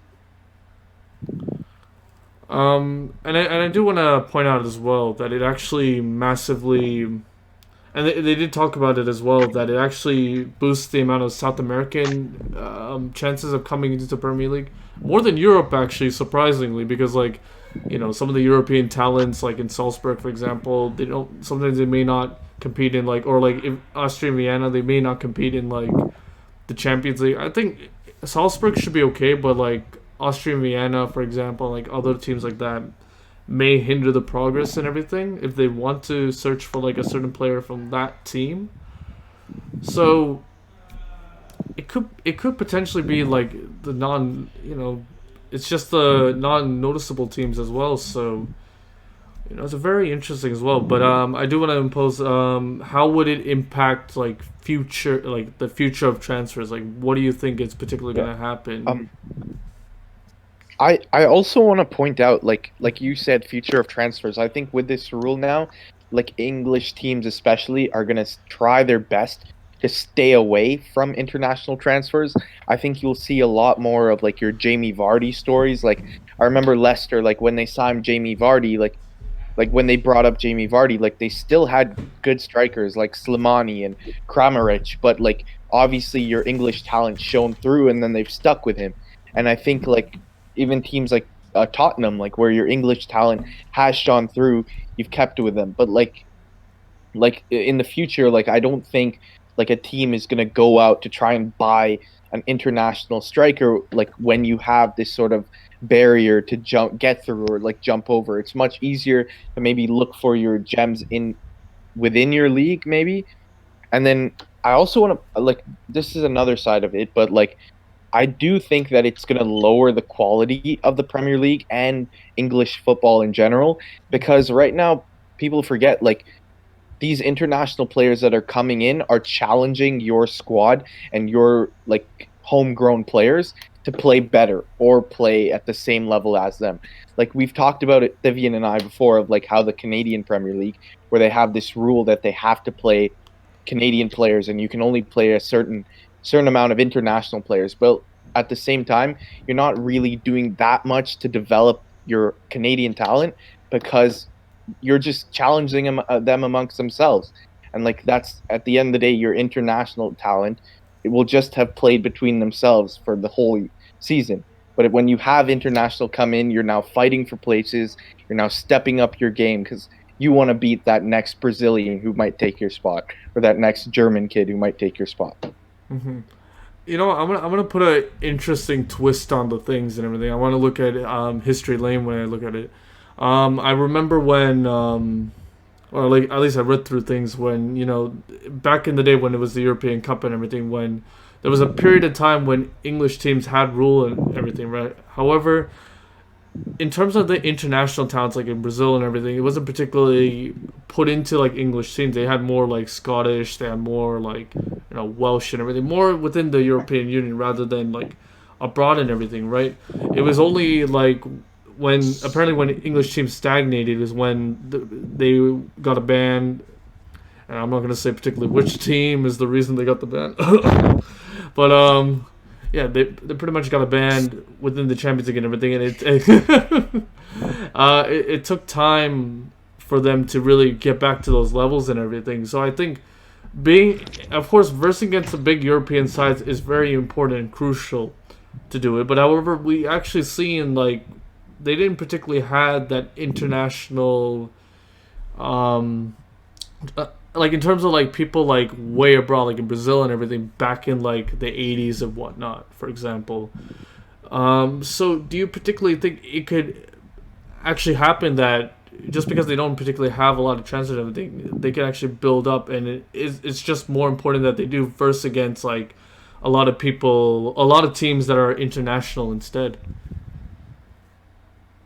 I don't think history will repeat itself in that like we get big clubs with, I don't know, a bunch of Scottish, Welsh, English players, because to be honest, nowadays English players suck. Like we get excited over literally the most painfully average players year after year after year. I'm seeing Grealish to Barcelona, Grealish to Paris. He doesn't belong anywhere near any of those teams, literally because he's English. We'll hype him to that point, and I mean, look, I really do hope this summer to do well at the Euros, but I'm done with overhyping English players. And I think when you take away all the, I don't know, foreign transfers or whatever, if they really limit it, like you guys were saying, then there's a real problem. Because like, who was the last PFA Player of the Year winner that was English or Scottish or Welsh or something like that? It's been a while, right? It was like, who was it? Salah, Van Dijk, De Bruyne, Hazard, Mahrez. I don't even remember who was before that. But you have to go a really long time before it was actually an English player. Yeah. I think Kane will take it this time, though. Oh yeah, when you think of the league's best names. If only Jordan. That's why we rate him so much. Yeah. So I think it was Rooney or someone before, I guess. Yeah, that's so long ago. Yeah, it was right? Rooney. That was like almost a decade ago. Yeah. Exactly. That's the last one, I guess. Watch how people think I'm like pro Brexit after this. Just imposing the question alone, but hey, it's another point of view. I mean, like I particularly I see both sides and everything in terms of like they want to improve the English quota. I get that, but what makes the Premier League unique as well, especially during the time, is that they had that kind of diversity, and that's what they kind of like tailored to as well in the beginning. To have like kind of that talent and everything, they kind of honed in that idea and everything, and now it's gonna be restricted, I think. Exactly. Yeah. You want to get stories like Mane? Oh, go on. Sorry, Mula. Yeah. Who's that? Yes. Go on. Yes. Also, it'd be like a story which, like, it's an English captain. If a Premier League team wins, it's an English captain who wins it, like Jordan Henderson, Terry when Chelsea won, right? Something like that. They want an English captain to win. It was, who is that? Roy Keane once when they won the. Roy Keane is Irish.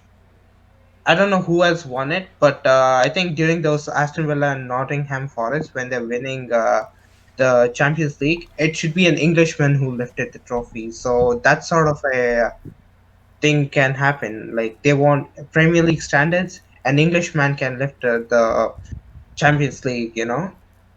Yeah, but yeah. I want to pose this question to like everyone. Like, do you think this rule is going to lower the amount of like interest in the Premier League? Because I think what's really made the Premier League one of the biggest leagues in the world in terms of interest and fan engagement is the amount of international players. Like, I bet like all of us in this chat right now, like our favorite players are not English, despite us watching the Premier League so often, right?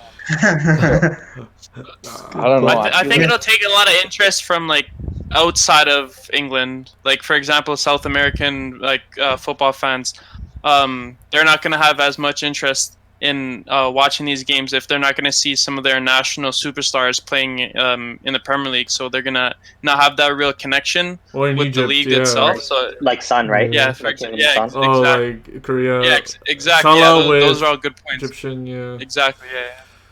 Yes. Like, look, if the Brexit was imposed like 2 decades ago, we wouldn't have seen Thierry Henry. We wouldn't have seen Sergio Aguero coming up after Man City came into the bigger lights. Was Monaco We won't see competing in like the Champions League? Monaco. Yes, Monaco. Yeah, Yes, I think Monaco so. at the Yeah. time. So maybe with Thierry Henry, think but so, like I in don't terms know. of other like like Conte, for example, we probably wouldn't have seen him. That's a Right. good point because he was like way in like the second division of French league. He wouldn't Of he wouldn't France, pass. Yeah, he wouldn't pass like the points quota. So yeah, we talk about players as well. What about managers? How would they particularly get affected by coming into the Premier League, for example? It's a hard one, mate. Like I said, no English manager actually has won the Premier League, which is mad. That's a But crazy do you think this rule is going to affect them? Because I thought it was only like young players, right? Because all managers are well into like their 40s, right? So wouldn't they have like permits and stuff to get a job in England? Yeah, but like getting like let's just say a manager is in like an absurd team at the moment. I mean, obviously, I don't think you would see like managers, but let's say, I don't know, like a mid-table team wants to get like this certain manager from this certain league, or like from like I don't know, like from like America or like Canada, for example, like something like that, somewhere around those lines and everything. It could potentially affect them too. I don't think it's going to affect it as much as the players because obviously, when you want to get a manager, you want to get a more established manager, right? You don't want to get someone that's like absurd and like things like that, but it could possibly affect like maybe mid-table or like lower end teams that want to get like a manager that's quite not particularly in an established club, but they're doing like established things at a certain team and everything and making progression, right? So it could affect them too, and not a lot of people are particularly talking about that. I think though, like if you're a manager for like a lower team, you've probably set yourself up like in terms of your resume or CV that you've got work permits for all of these countries, so that when a call does come, like you jump at that opportunity. Like some of the bigger managers, obviously they wait till a job comes to them, but a lot of the times like managers from lower leagues, like they have to go to or be available for certain jobs. Like they're just not first pick for like those big jobs. They have to kind of like fight their way up or like set themselves up so when it comes they're available, right? Mm-hmm. And like the only what's the word, like exclusions that we see is like player managers that have a history with the club. They're really like, other than having established coaches that have a CV of like winning trophies or doing well with other teams, if they are not a club legend at said club, like Frank Lampard, I don't think he would have gotten that position if, say, he was a club legend at West Ham. If he spent his whole career there, he would just because he has that connection with the club itself. That's why he has such a big position in the club, or like in a big team. Mm-hmm. Right, the portfolio is main. Yeah. That's for the later topics. Yeah, for sure. Wow, we talked a lot about Brexit and everything. I also wanted to kind of impose like transfers in general and talk about like kind of like journalists in general and everything. I guess we can make that into a separate topic right now, I guess. Yeah, let's talk about like generally when it comes to transfers and everything, especially with journalists, which is a very interesting thing as well. We look at now like people like Fabrizio Romano onto the scene, who's like, I think a lot of people are like, yeah, here we go. Here we go. Yeah, with his whole slogan and everything, he's probably like one of the few like really, really trusted, journalists. You look at like, I think it's Di Marzio, I believe. For Gianluca Di Marzio. Yeah. Di Marzio for like the Italian league and everything. And we look at these certain figures that are like big and everything, and we're kind of like, yes, we trust them and everything. However, when we look at like somewhere like the Daily Mail and everything, I think a lot of us would agree that we don't really trust like these big corporations to really give us the news and anymore. So do you think maybe individual journalism is now superseding a lot of like the corporations and everything when it comes to transfer news? Isn't Fabrizio working for a corporation himself? Yeah, he's working for a Sky. corporation, Right. but Guardian? like, would you rather get it from like the corporation itself, or would you rather get it from Fabrizio, like with his tweets and everything, right? I mean, with Liverpool, right? You know James Pierce, right? Oh yeah, Of we do have Liverpool James Echo, Pierce as yeah. well, for example. He's like right? the GOAT. Like this guy knows everything. Like if somebody eats an apple at Melwood, he'll know about it. Like this guy knows everything there is to know. But I know that what's Chelsea Echo- has there's certain person like I forgot Sam Lee or something. Sam Lee. Simon Johnson. We have Simon Johnson Oh, and Sam Matt Law. Johnson. Man Yeah. City, I think it's is it who's in for Man City? I forgot. I have no Kenny idea. Winter, maybe, I don't know. Not sure. No, wait. Okay. How do these individuals in the first place get the information that the certain transfer is happening? Always does it wondered work? that. I don't know. They have bare I connections. wonder that too. No, Connections, right? They've got contacts with like agents and stuff, and like agents are not afraid to talk about rumors, right? So That's true. And that's Just another some thing. reports. And how they pay the money big for corporations also get stories it in the too. same way. The Yeah, big corporations also get it in the same way, right? No, what happens is like for example, if you're like an agent, you can go up to like a BBC and be like, "I'll share this news with you if you pay me." So like that, Right. like that's what happens most of the time too. Like if it's with a big corporation, it's always someone coming to them with news and then offering like asking for money, and then that's when Right. you see like a news station broadcast. So And talking about rumors as well, you know, I think all of us has been hidden by the rumor bug and everything, and like always been anxious when a rumor comes out, and we're like, oh damn, is it gonna happen? Is it not gonna happen? And everything, or like if it's a good news and then it doesn't happen and everything. So how can we determine based on the news that we do get that something's valid, like proper news and everything, it has some substance to it, compared to something that's just like it's just based, there's nothing about it. I think mainly it's just like looking at your club and looking what seems realistic and like for example, like I'm a fan of Arsenal. Like I know Arsenal, like Stan Kroenke is the biggest he's the biggest cheapskate out there. He's not gonna blow money by Neymar. So like That's Mike actually, but if I see him like if I see a rumor where he spent like Arsenal are gonna sign this like 20 million like I don't know midfielder, that's something I'll believe versus like them spending like 50 or 60 million. You know what's funny? And then we have on the other side. Then we have on the other side, who's that? Sheikh Mansour and Abramovich throwing bills. By anybody. Although I do By have, anybody, bro. what's very interesting, I'm not, it's not a debate. I'm just saying it out there. We seen Yeah, the yeah. 72 million price tag, which obviously Arsenal bought and everything. But also Kai Havertz was also bought for that same price. Who else was? Was Kepa? Kepa as well. I think 72 million shouldn't be dropped. That's Wait. we have a curse, 72 mil curse, but I think 72. No, we have that number 9 curse as well as that 72 million curse. nice. The more we exceed over 72 million, we have a flop product. Like, okay, look, same thing with Fernando Torres, and it feels like Timo Werner is almost becoming the next Fernando Torres for us. Yeah. We shell out Anyway, 50 Oh mil. my god. we shelled out 50 mil on these two, and right now it feels like I don't know, man. It feels like they're flopping out. I mean, Fernando Torres, of course, he scored some decisive goals, but still.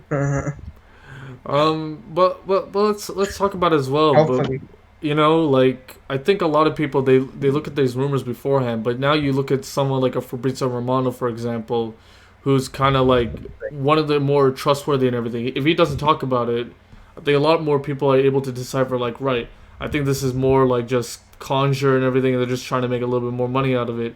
While someone that's like more trustworthy and everything's like he's keeping quiet about it, he's not really talking much about it either, and it's more trusted as well. So should we really look for like certain like things is out. And should we, as fans, actually have like kind of like a system where we rate certain like, you know, journalists that are more trustworthy compared to like others?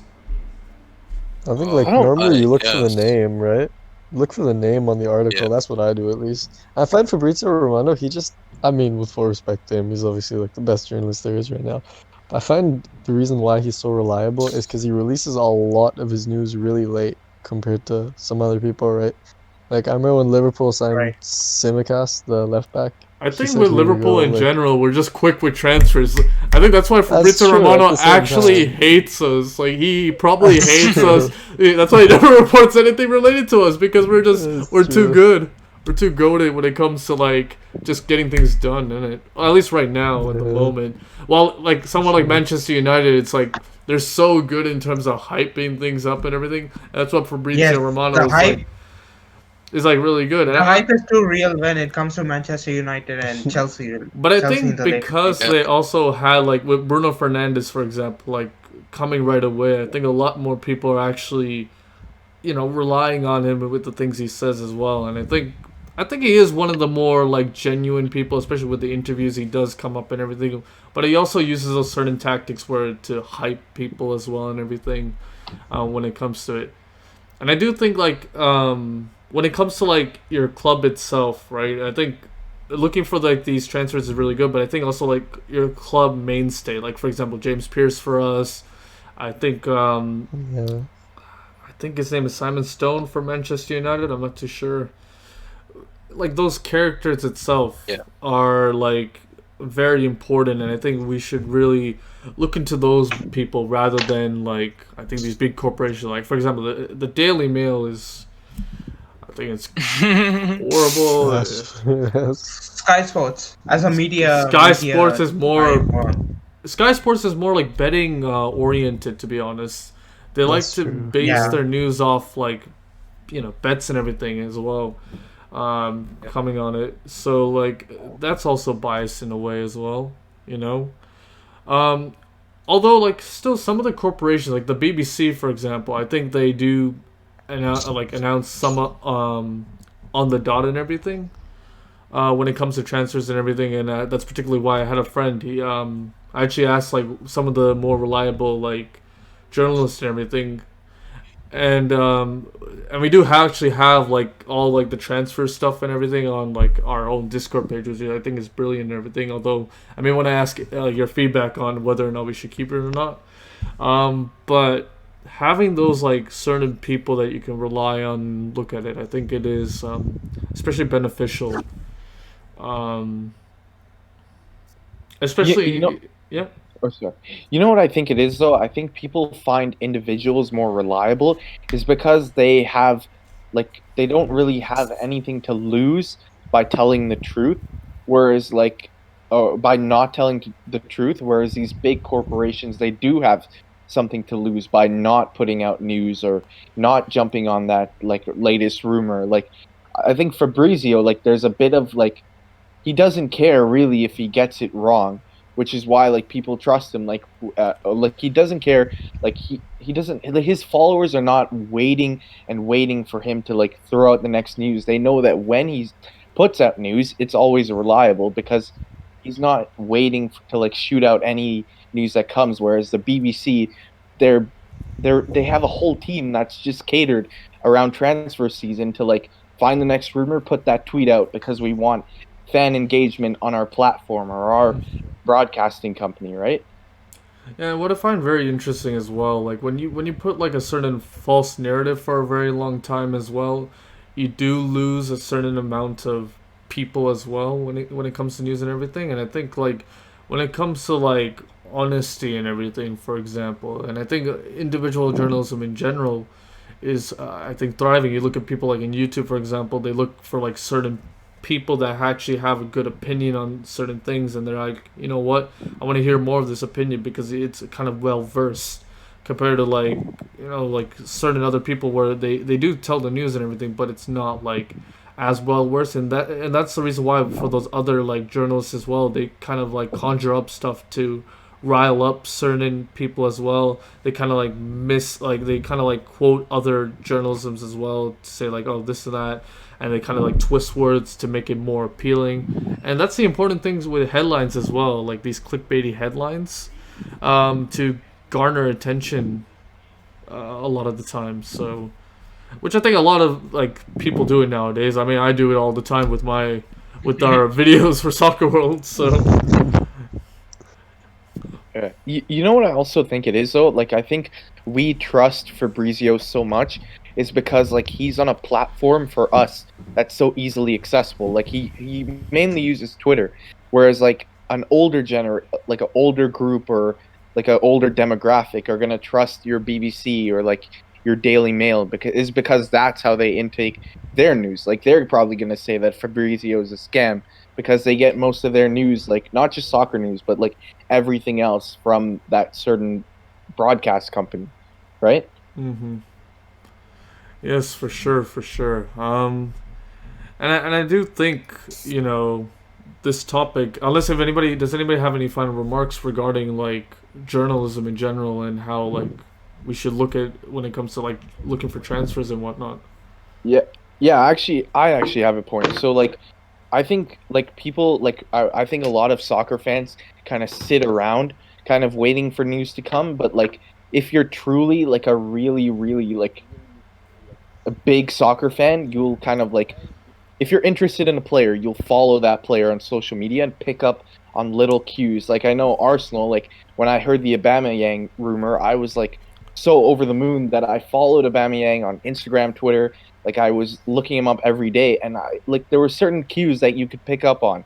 Like his car suddenly was shipped, to North London, and like it was getting wrapped. And like normally, like if a player's not moving to North London, they're not shipping their cars to North London, right? Yeah. So it's like you pick up. The funny thing is that Guillaume Balaguer was the guy that I think was heavily like talking about this and all that, and ever since then I haven't heard much about Guillaume Balaguer in a while, to be honest, in terms of the transfer scene. Very interesting, to be honest. I don't know, he's just been quiet for now, but he was like one of the big hitters in the transfer news and everything. I don't know, like do people still follow like Guillaume Balaguer when it comes to transfer news, or? I used to he was the one who really like pushed out the Aubameyang news, and like he did a lot of Arsenal stuff, but I think it's like slowed down with COVID, right? There's not a lot of big rumors out there. So having said that, Fabrizio Romano is just like going in now. But yeah, I do agree, like it's slowing down and everything. Even like Fabrizio, like the news is not going as fast and everything, so maybe people are more conservative this time around in the January transfer window when it comes to things right now. And let me pose this: like, who do you think particularly right now would you say needs to do transfer window in January right now, and if it is beneficial considering the financial situation and whatnot? I think Liverpool. it's the sides that are really like struggling. Yeah, Liverpool for sure, because you guys have like a ton of injuries and defenders in particular, but also like teams like West Brom that are like sort of relegation bound right now, and even Sheffield United, just to get a little like bring in a couple of fresh players, you know, try to experiment with that, and you know, hopefully find your way and find your steps as you know, try to bounce back from a tough like first half in the season. But with COVID right now, and of course with the teams not even in the best financial situation, do you think they can even afford to like spend that much money and everything?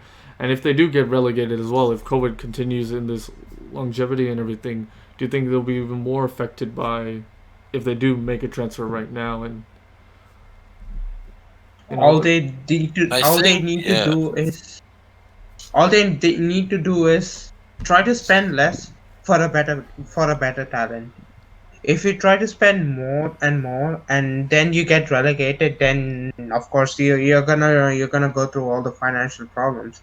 So try to get the best talent or get somebody on the loan. Why don't you do that? Than spending money on transfers, get someone on loan, or maybe the youth talents as well. A lot of bigger clubs are catering a lot of youth talents.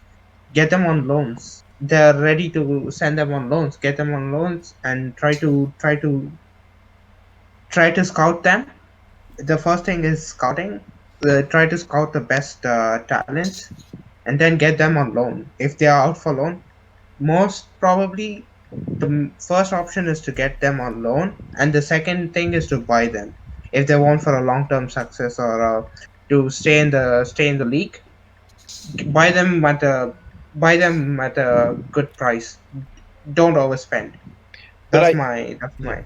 I think like how Yeah. can like especially during COVID, like for example, if you're gonna sign a player from a club, like if you're gonna give away, like for example, say you're like a big team and somebody's approached you to buy a player from your club, like are you not gonna try and get as much money as you can for that player because you've lost a decent amount of money somewhere else, right? In your club, like with fans Right. and stuff like that.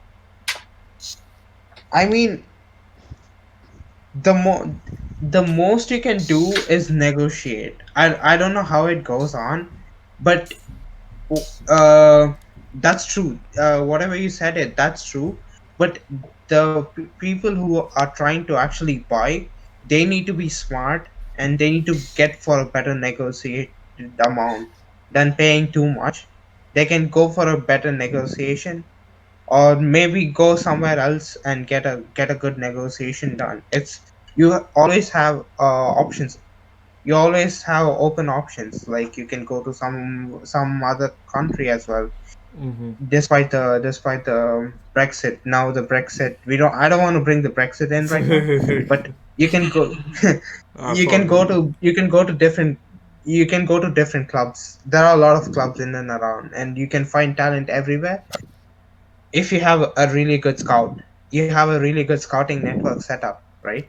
And what's very interesting Yeah. as well, that a lot of teams are actually doing swap deals as well and trying to like negate a lot of like the prices involved and everything. You look at Barcelona right now, which I mean Ayan is probably going to be crying right now with the whole financial situation, financial scope on that and everything.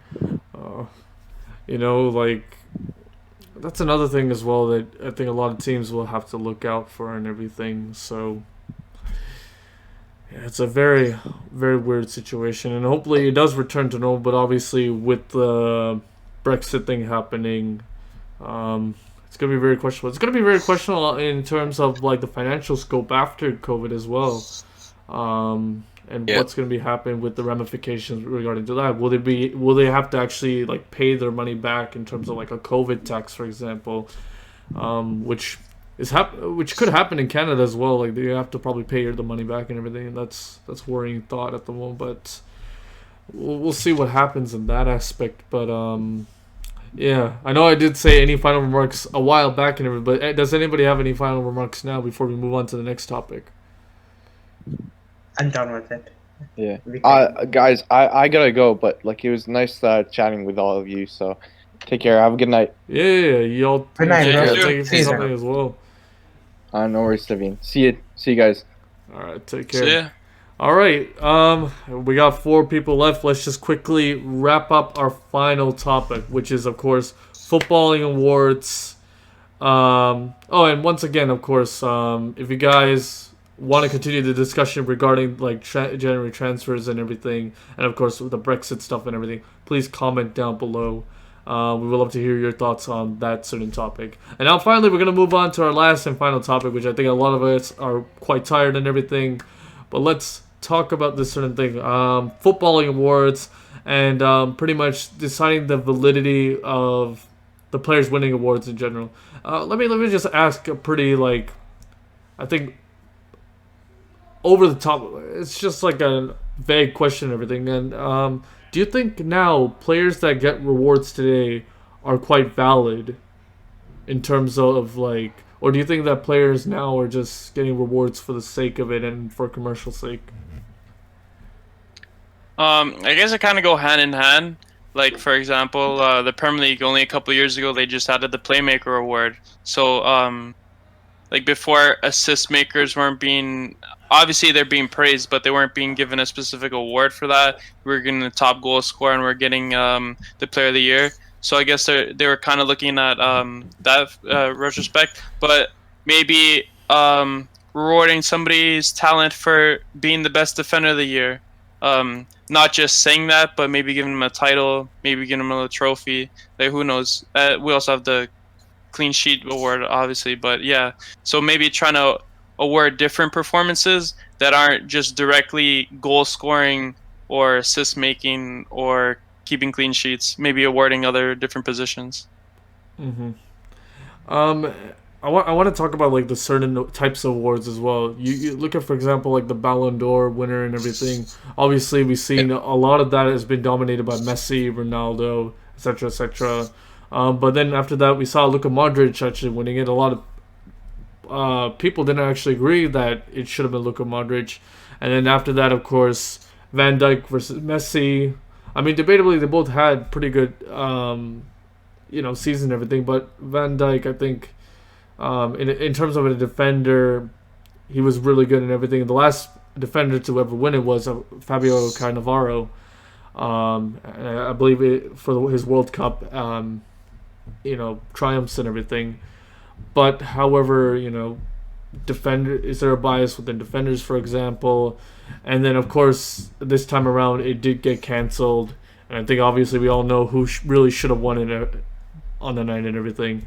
Robert Lewandowski. So is that particularly maybe an example that it is, like, for example, maybe like the Ballon d'Or example, it's more of like a commercial thing now over another thing. And also we look at the awards this season as well. You look at someone like the Best Manager award. Obviously, we've seen Hansi Flick. I think he had a brilliant season with Bayern Munich, considering they weren't actually meant to achieve a lot of things. They were in kind of like turmoil at the start and everything when they sacked their manager. Hansi Flick was able to manage to turn it around and everything, and yet still, despite all that, Klopp did win the award. I don't particularly think Klopp.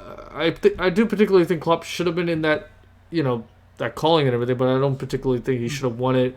And I want to show you guys, if you actually don't know, of how it was being organized as well. Let me just get that up real quick. Give me a second. Let me just quickly share my screen on the whole thing. So right here is pretty much how they kind of like deciphered and everything. As you can clearly see as well, they pretty much level on points in terms of scoring. Jurgen Klopp and Hansi Flick both with 24 points. However, it was decided based on the national team coaches, which I don't know how particularly that counts as valid, because most of the international coaches don't come into the Premier League, so I don't know how they have majority voting. Obviously, the fan points, it's obviously Hansi Flick. The fans know it. In terms of the media points and everything, obviously Hansi Flick takes that over there. In terms of captain's points, the captain's points surprised me. Yeah, I would have thought a lot more of the captains would have went with Flick instead of Klopp. I'm kind of surprised. Yeah, that's the thing I'm surprised with.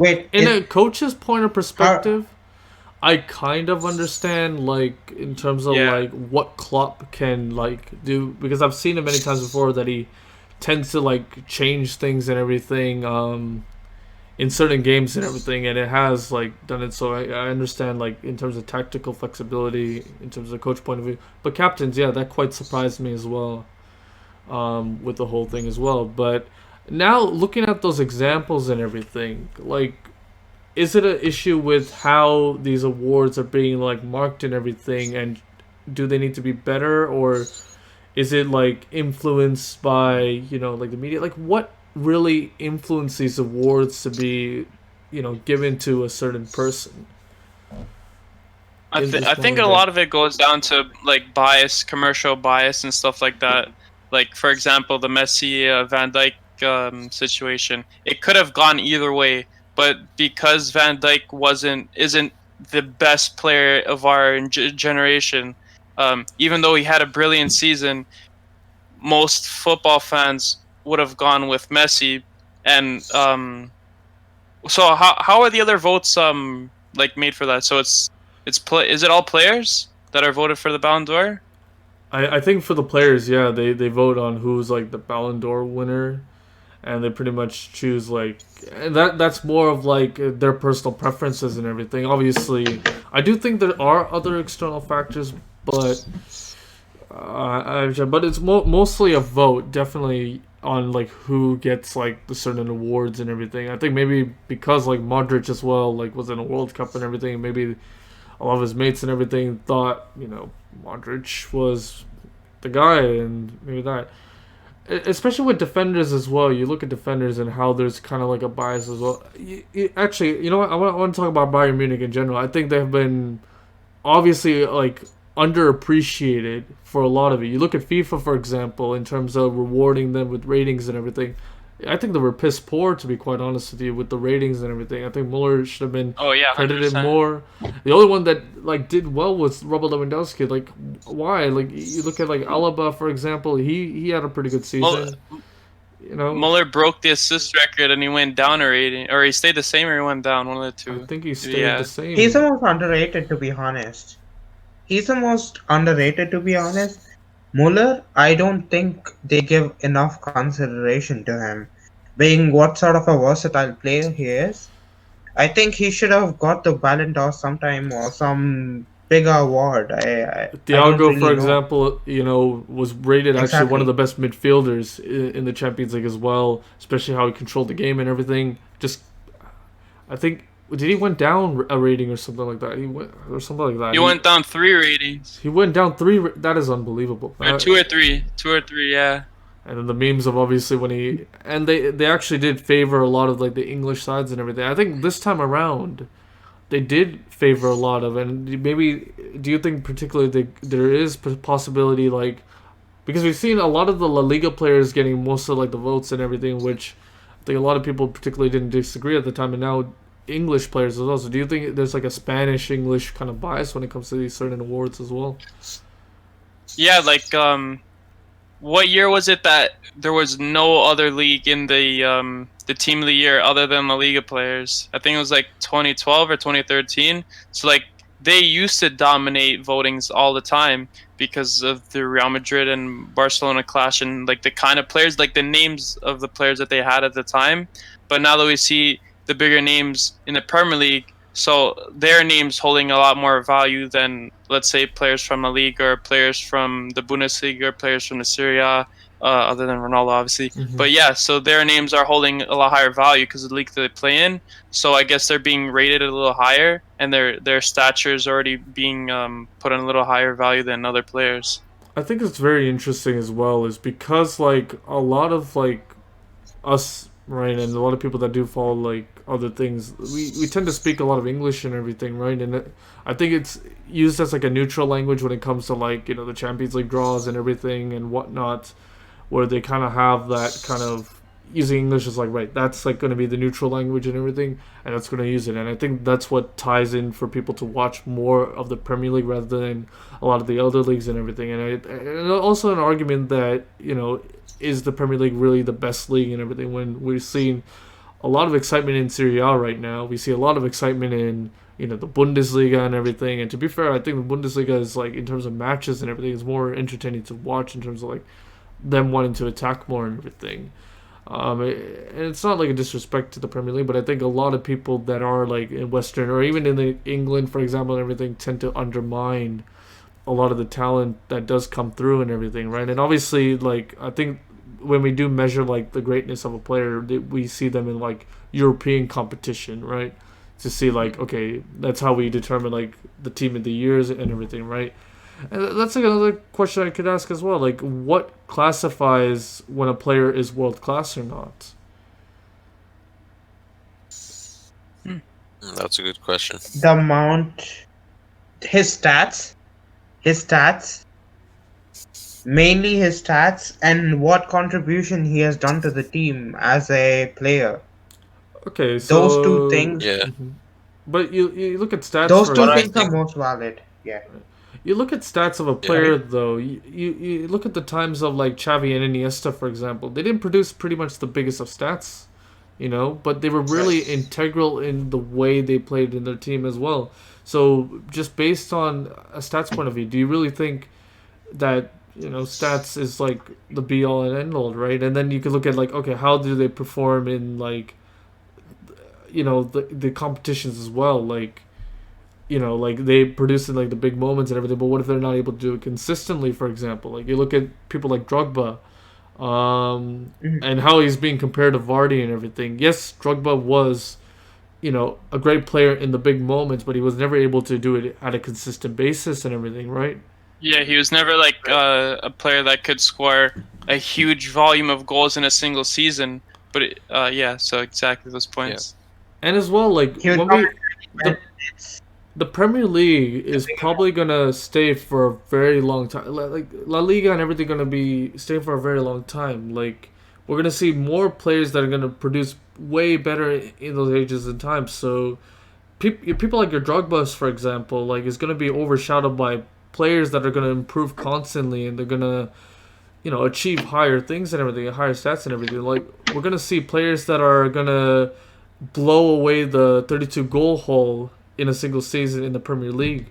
That's going to be beat for a while, and do those players like hold higher value than players than before? You got to ask the question as well, right?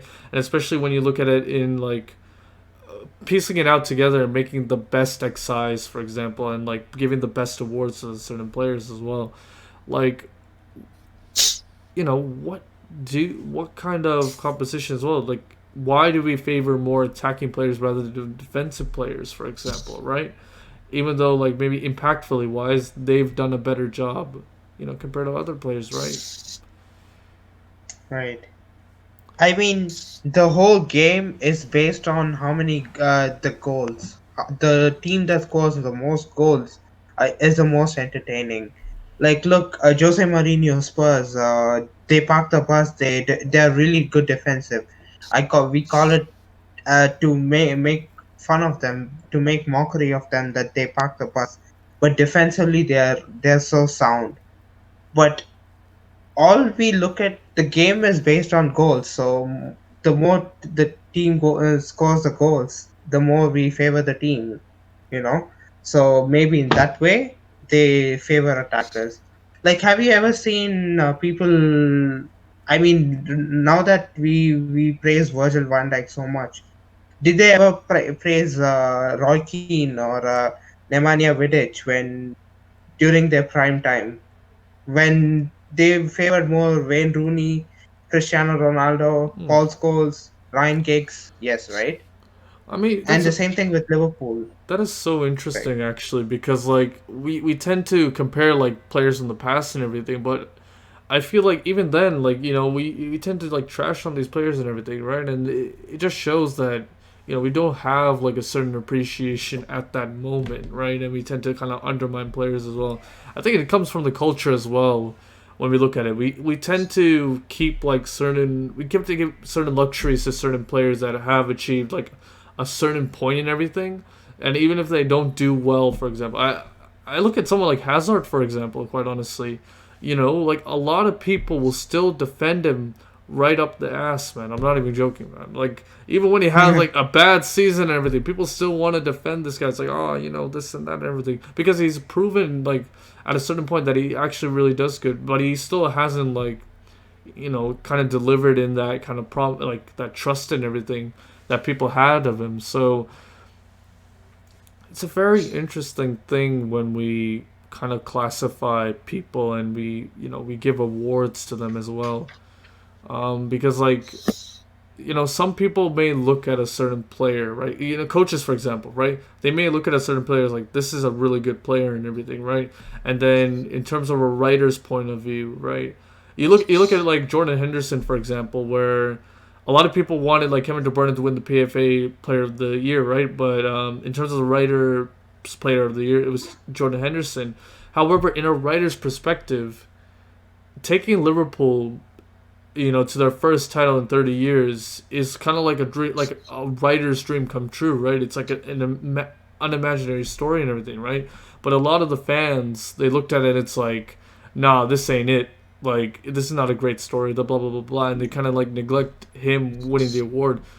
And, like, I think, to be fair, a lot of people didn't think of Jordan Henderson as, big and everything. But, he put those things as well. So is it really also like a perspective thing as well that we should? Yeah, I think it's a matter of perspectives because, like you said right now, like the PFA, like the Writers Association Player of the Year was given to Henderson because it's a great storyline, and it should be given credit for what it is. But when it comes to the PFA Player of the Year, it's usually regarded as a more like significant, yeah. Yeah, and it's a more performance-based like award. So when I'm not sure who votes for the like the PFA Player of the Year award, but I think the people that were voting, they looked at the season and said, okay, if we vote for Henderson on this, it's going to be unfair on De Bruyne's part because De Bruyne is a very integral part of Manchester City's team and how they operate as a team. And, with them finishing second last season, you had to give some credit at least to De Bruyne for his contributions in that City team. Mm-hmm. And I guess when we're looking at the PFA Player of the Year award, majority of the time we look at the winning team, the team that wins the Premier League, and we look at their most integral player for that season. So Henderson, he was always a solid. He wasn't making headlines because that's not his position. He's not the one that's scoring goals or whatnot. So he's not going to make the headlines. But he's always been he was a consistent player for Liverpool in the season. So that's why it's justified that he should have been in that voting. And it's also with the storyline of Liverpool not winning the Premier League, and that's their first Premier League title, him captaining that side to the victory. That's why he was there. But we usually look at the winning team and see who's their most integral player. Like, okay, Henderson didn't win last year. The year before that, when City won it, we didn't have the Premier Player of the Year. It was Van Dijk. The year before that, it was Mo Salah. Yeah, and then Liverpool came in fourth. So most of the time is with the team's Player of the Year for the winning team. But yeah, I do want to ask this question now as well. When it comes to rewards and everything, I think a lot of people didn't know how like the manager award was going to come down and everything, right? We really didn't know how the voting system particularly works, right?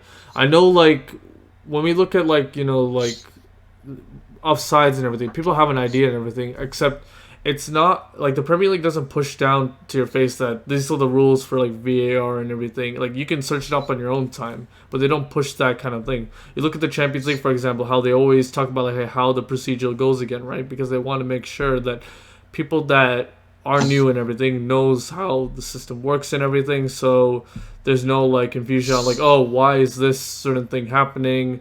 It should be da da da da da and everything. Do you think awards should kind of state right off the bat, open and publicly, time and time again, how they're gonna kind of mark these awards, so then that way fans could kind of see and understand like, right, this is how the award is gonna be looked upon. I can understand how this award is gonna be given, and because again, we do have abstract ideas on how it should work and everything, but we don't really know like the procedure. Like I said before, the Manager of the Year award. I don't know actually how that 24 points came up to be quite honest with you. I don't know if they condensed it or anything, but and then they come up with like, okay, the national team coach, like, why is that? But okay, maybe if you stated it earlier, I think it would be better in terms of like the fans would understand it as well.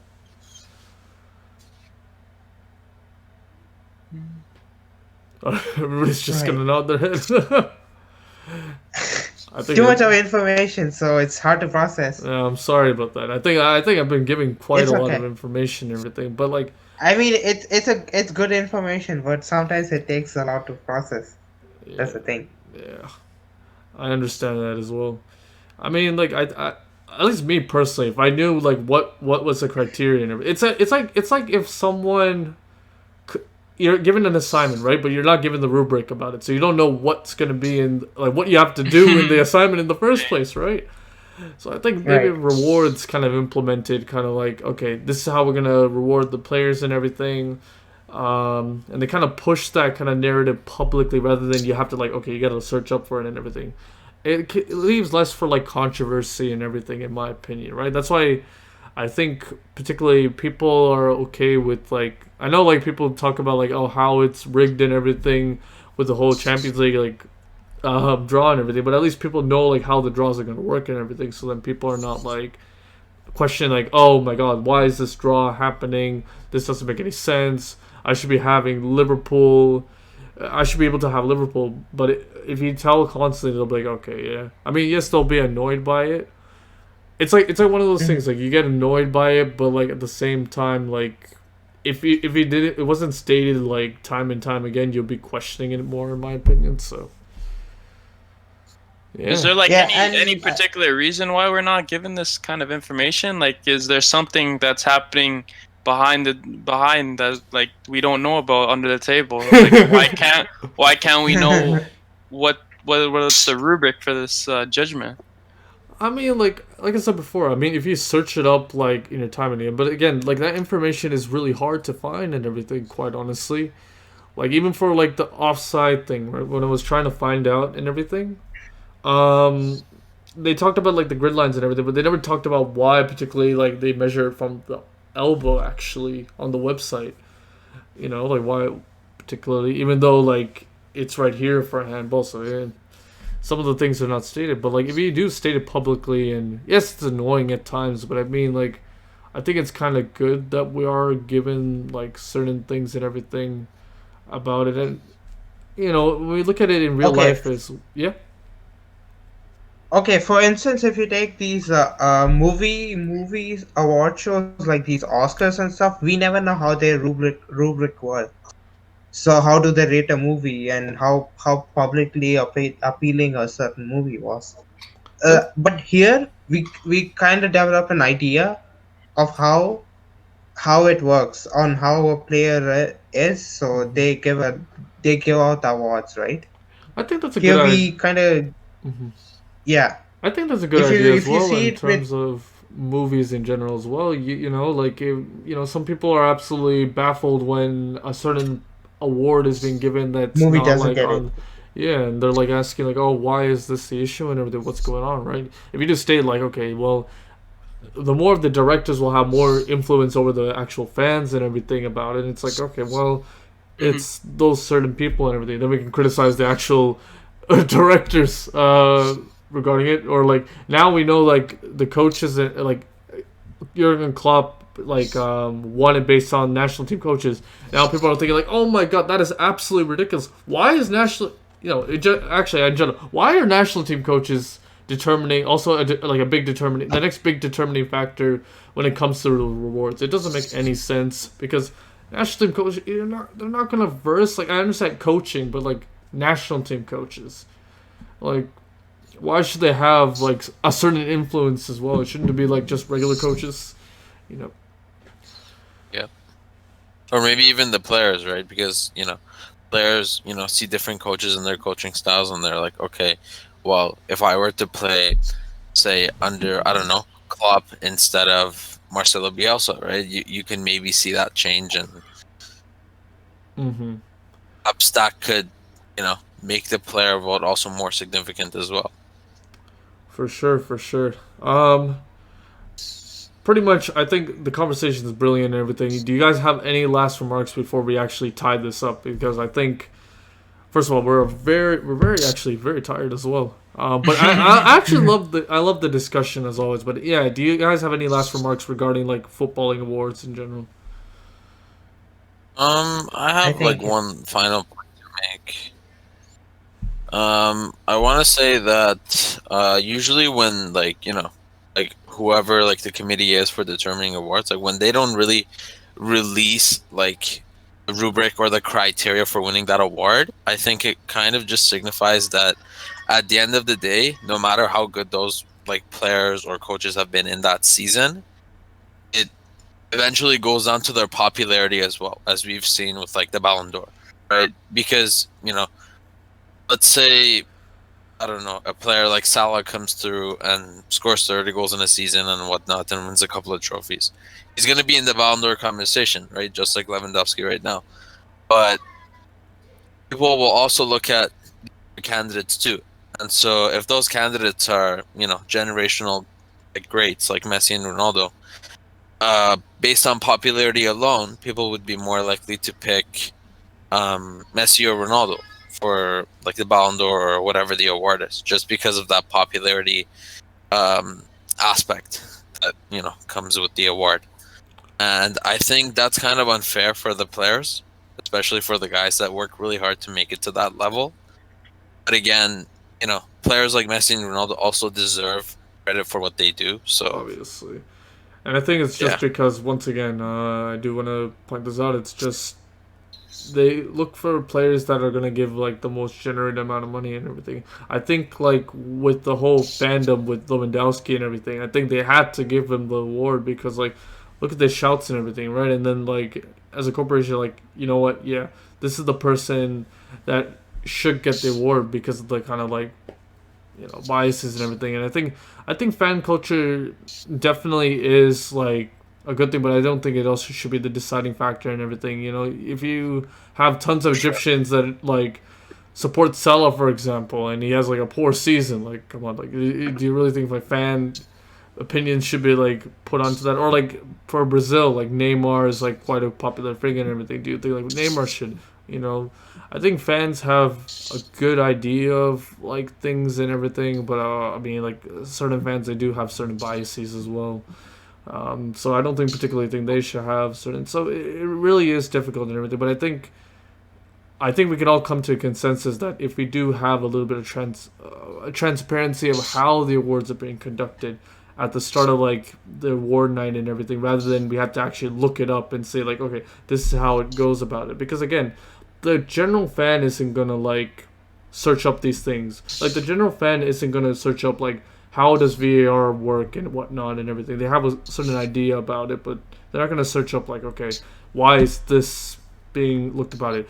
In terms of like why like players are like doing well and everything, that's up to the experts to kind of explain it, right? We can't expect like a general fan to say like a proper opinion on like, okay, the fixture congestion and everything and many other things as well. So I think transparency when it comes to awards would better alleviate like certain criticism. And we can direct certain criticism towards something else rather than the award itself. Well, I have one question regarding like the Ballon d'Or. Like, would you guys say that the Ballon d'Or kind of lost some of its value over the years, considering like some of the players' individual seasons that they've had, and they haven't won the Ballon d'Or compared to somebody else winning like Messi or Ronaldo because of their popularity and their status? Would you say it's kind of lost some of its like value? Yeah, go for it, Jackhammer. Yes. Akilesh. Yes. You remember Samuel Eto'o? Samuel Eto'o and in 2009, I guess. I'm not pretty sure. Samuel Eto'o, he was first of all getting biased by Pep Guardiola and Barcelona, and he was putting all his efforts and being one of the best players at that time, but still he didn't get the Ballon d'Or and he was robbed. I don't know who won the Ballon d'Or that time. Do you know who won it instead of Eto'o? I think it was Messi, maybe. Messi, I think. Yeah, he got robbed. And the second thing is with Ribery. Yeah, that's it. That's what I was thinking. That is the biggest robbery of all. Ribery than Eto'o. Ribery is the biggest robbery. Oh, I mean, what an iconic duo that was. Like back in the day, I think when it comes to football as well, when you hear of like greats like Ronaldinho and everything, I think it's like they talk about like how it was so playful and everything when it comes to football. Nowadays, it's just angry like Twitter. Indirect impact too, yeah. It's angry Twitter. And like toxic people on Twitter. One of the Jeff actually was naming like, he doesn't like the. I mean, I don't mind a good set of banter. I just think it's quite far and everything. That could be another topic that we could discuss later on when we're having these discussions. And I think But yeah, in terms of rewards and everything, yeah, I think it is mostly commercialized compared to like last time, where I don't think there was a big ideal to it, because as well, like obviously, you know, like with posters and everything, right? I think that was the big thing in terms of advertisement and everything, right? But in terms of a global thing and everything, it wasn't really like big back, you know, in the day. And nowadays we're seeing more like, especially like in the early times of like television and whatnot, right? It wasn't really that big, but I think like closer to the time and as well, and I think that defines our era, Messi and Ronaldo, right? And they're kind of like putting that kind of picture and everything. And like once these guys go and everything, they're like that fear that people are doing, like, oh my god, now we don't have Messi, Ronaldo. It's not going to end football, because at the end of the day, football has lived on for a very long period of time. But putting that kind of culture and like towards all of us, and of course they mean a lot to us, definitely. But a lot of like the media and everything are putting and planting those seeds, like these are like the big guys and everything, and that's how we're setting our standards when it comes to other players too. Even though particularly, like, of course, like certain players have definitely outperformed them in certain seasons and everything, but because they are just huge people as well, especially in recent seasons as well, where Lewandowski was like the big hitter as well, did better than Messi and Ronaldo, right? So yeah, it is very interesting when it comes to like class and in terms of choosing someone that's world class, and you know. Yeah, for sure. But guys, wait, you wanted to say one more thing, Akilesh? No, it's okay. And on that I just note, said, yeah, it's fine. Yeah, in terms of that note, guys, if you do want to absolutely continue this discussion about it, and we, you know, enlighten you some ideas on it, I think consensually as well among all of us, we do agree on, compared to other topics where we did have other things, that we do want a little bit more transparency regarding these rewards and everything, rather than just like looking at about it right away. But if you guys want to continue this conversation and everything, please give comments in the video. And yeah, this pretty much wraps up all the discussions that we do want to talk about. How I'm going to pretty much set this up is I'm going to set these videos into like separate, like, you know, sections and everything, and I'll actually include like the whole full like discussion. Yeah, if anybody's really interested, they really want to, really bored with their life and want to actually watch that whole thing, yeah, go ahead. But yeah, I'll also put into like different subsections and everything regarding it. But mates, thank you so much for coming to our first annual you know, halftime Soccerworld great halftime show. It's been great having you guys here. We'll definitely have a full-time show as well, talking about the things related to football at the end of the season. We'll cover more topics as well. And of course, it is definitely our first time, so if we are kind of boring, I think particularly for me as well, boring you with some of the dialogue that I did have during it, I apologize as well. But hey, it's a work in progress, and hopefully the quality continues to improve as well. So once again, thank you so much for all of you for coming in, and for all the people that had to leave but did give their opinions of it as well. Thank you so much. And yeah, we'll hopefully release this sometime soon. And yeah, just to showcase a little bit more of a club, because we are an institution, and we did have some of the Ryerson boys coming in as well, so a nice little collab on their end as well. And look out for those guys too, because they're coming up with big things for their university as well. And yeah, as always, with my famous line, y'all take care and peace. Peace. See you then.